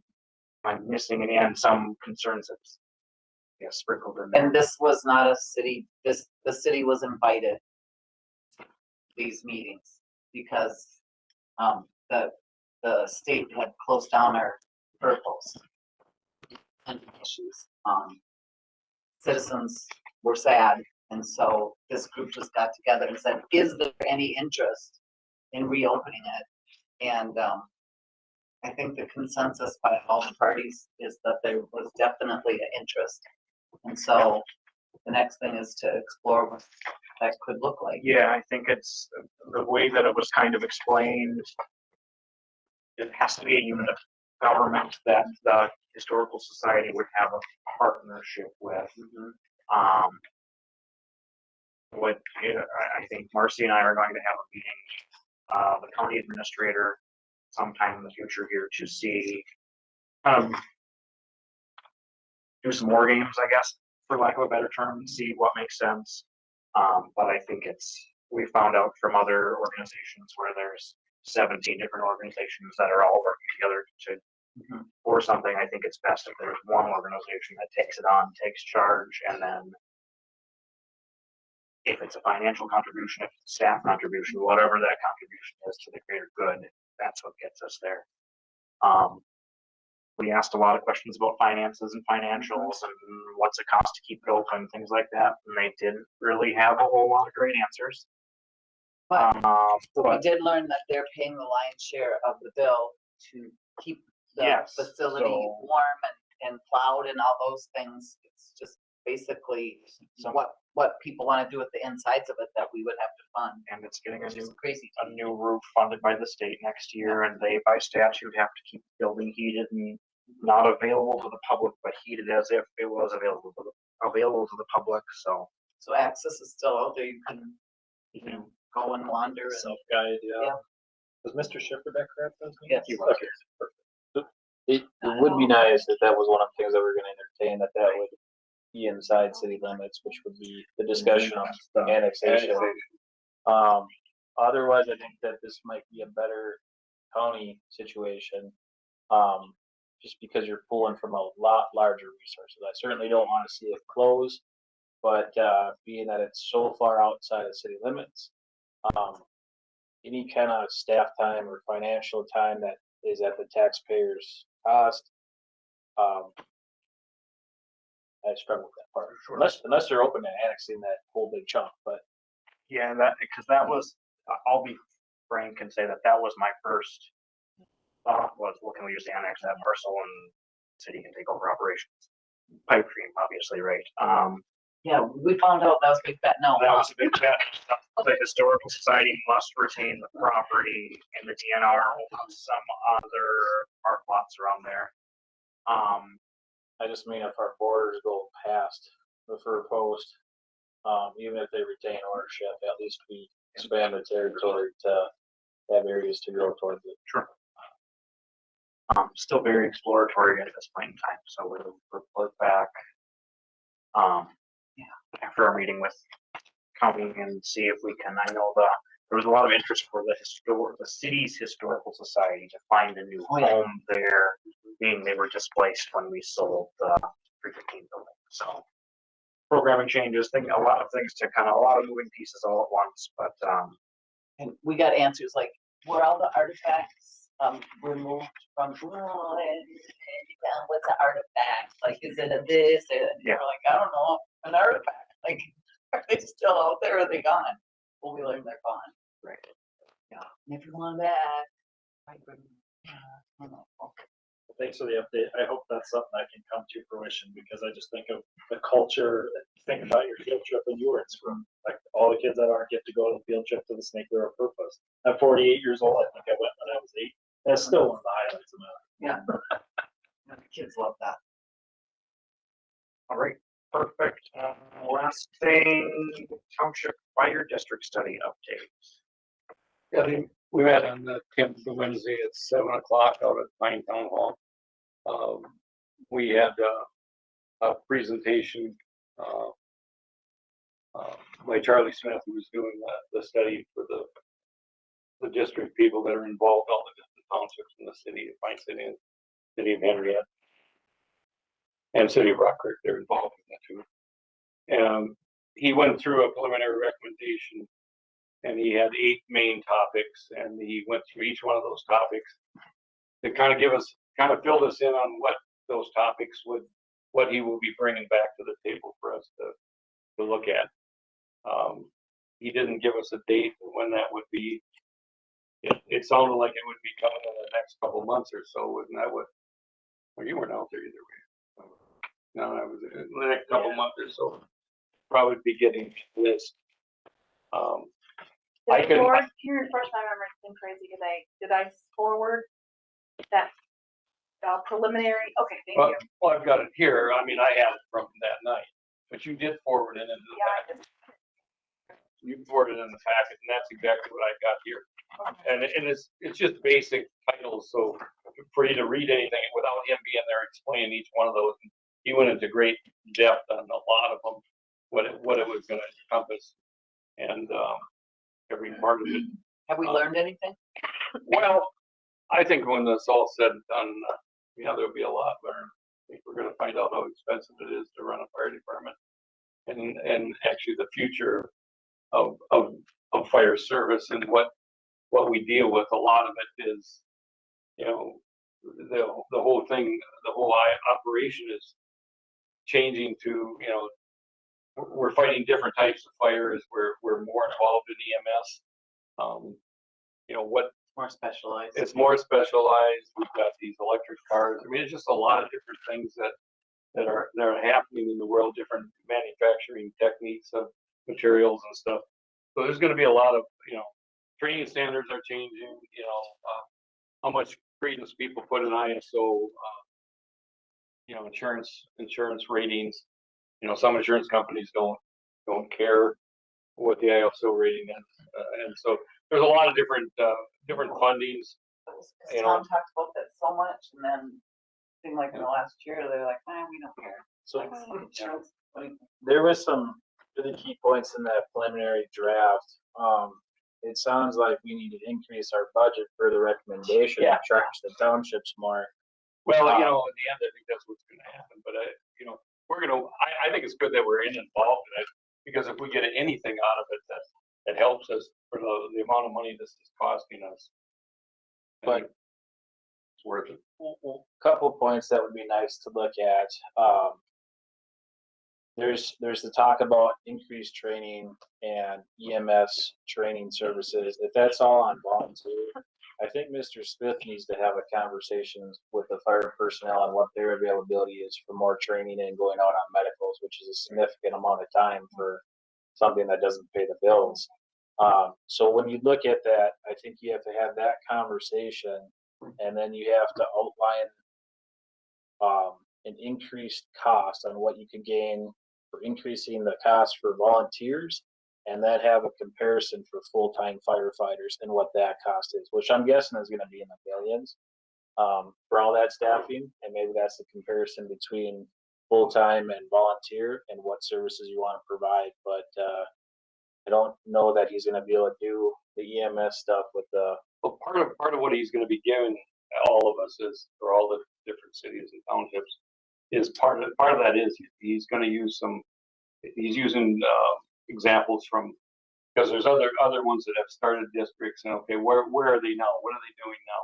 Well, they started off and it was one full-time chief and one maybe a battalion chief or whatever that was in charge of another town or another substation, and then all of a sudden they have duty crews, and all of a sudden they add this and they add that, because of the call volumes and the amount of calls and different types of calls that they were being involved in. So some of that is gonna be in there, and how much of it I don't know. Yeah, I get that, but we're really hitting a line where we're running out of firefighters. Yeah, and then that's another part. And we're not getting a big influx of new firefighters, and there's nothing stopping any of those individuals from the townships or those areas to come in and apply for the fire department. So I think realistically, if you're going to get into duty crews and stuff, you're going to have to start looking at full-time firefighters. Yeah. Because I don't know that you're going to be able to get a bunch of volunteers to use a bunch of PTO on their 9-to-5 job that pays the bills. So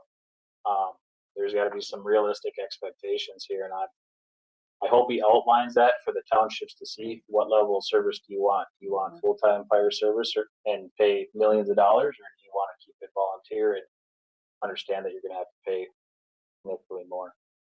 Well, I think he's gonna, I think he's gonna be very frank with these people and I think in the end, I think they're gonna find out this is very, very costly. How much of that he's gonna lay on them, Mr. Hill, was there any explanation given by Mr. Smith as to why all of our mutual aid partners were not entertained during this fire district study, like he said he was gonna? Well, because the study was contracted by the group that's involved in it. Yeah, but I have an email from him that said that he was gonna reach out to every one of our mutual aid partners, Brandsburg, Sandstone. He did. No, he I did. have verification from Sandstone Hinkley that they were never. Well, he said he was gonna reach out, though, but I didn't know what he reached out to, who he did. Not Hinkley and Sandstone though. And that would change the dynamic on volunteer and the service provided. So if he's only looking at what the city of Pine City can provide, then we gotta get really realistic in looking at full-time comparison to volunteer and the level of services. I think that's what the townships need to understand because I think they're probably facing a pretty significant increase if they go with his recommendations, which that's great for us. But I think I don't wanna rip the Band-Aid off too hard on it.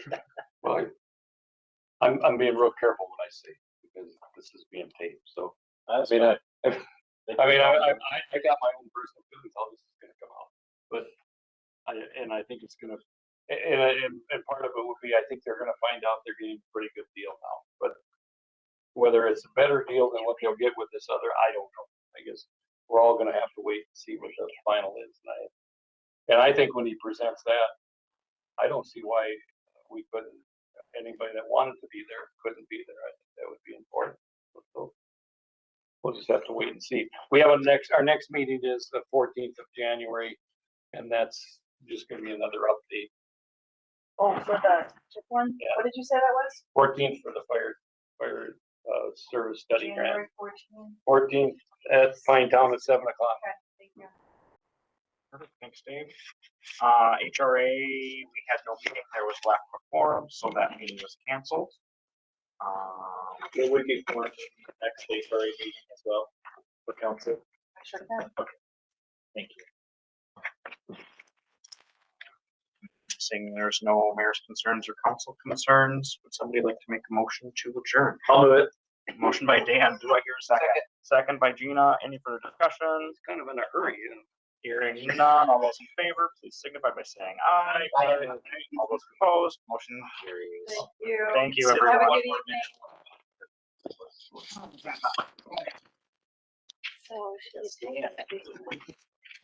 So We are. We have grandbaby number 2. We're in the window of any minute now. Oh my. But I think I'm gonna enjoy that more than one. So she's outside. Yeah. Oh, she's done with her. Oh, funny. I thought we were winding down. Steve, good to see you. Bye, Kyle. Gina, you gotta be good now because he's watching. And if you aren't gonna get nothing but a lump of Really coal. good at being bad. Get that lump of coal in there.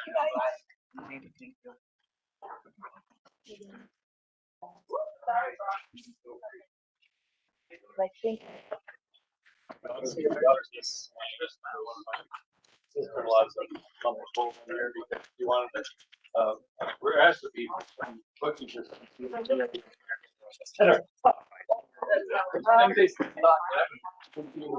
School, they still talk about that. I could probably get my wife on the floor. She'd be excited to start.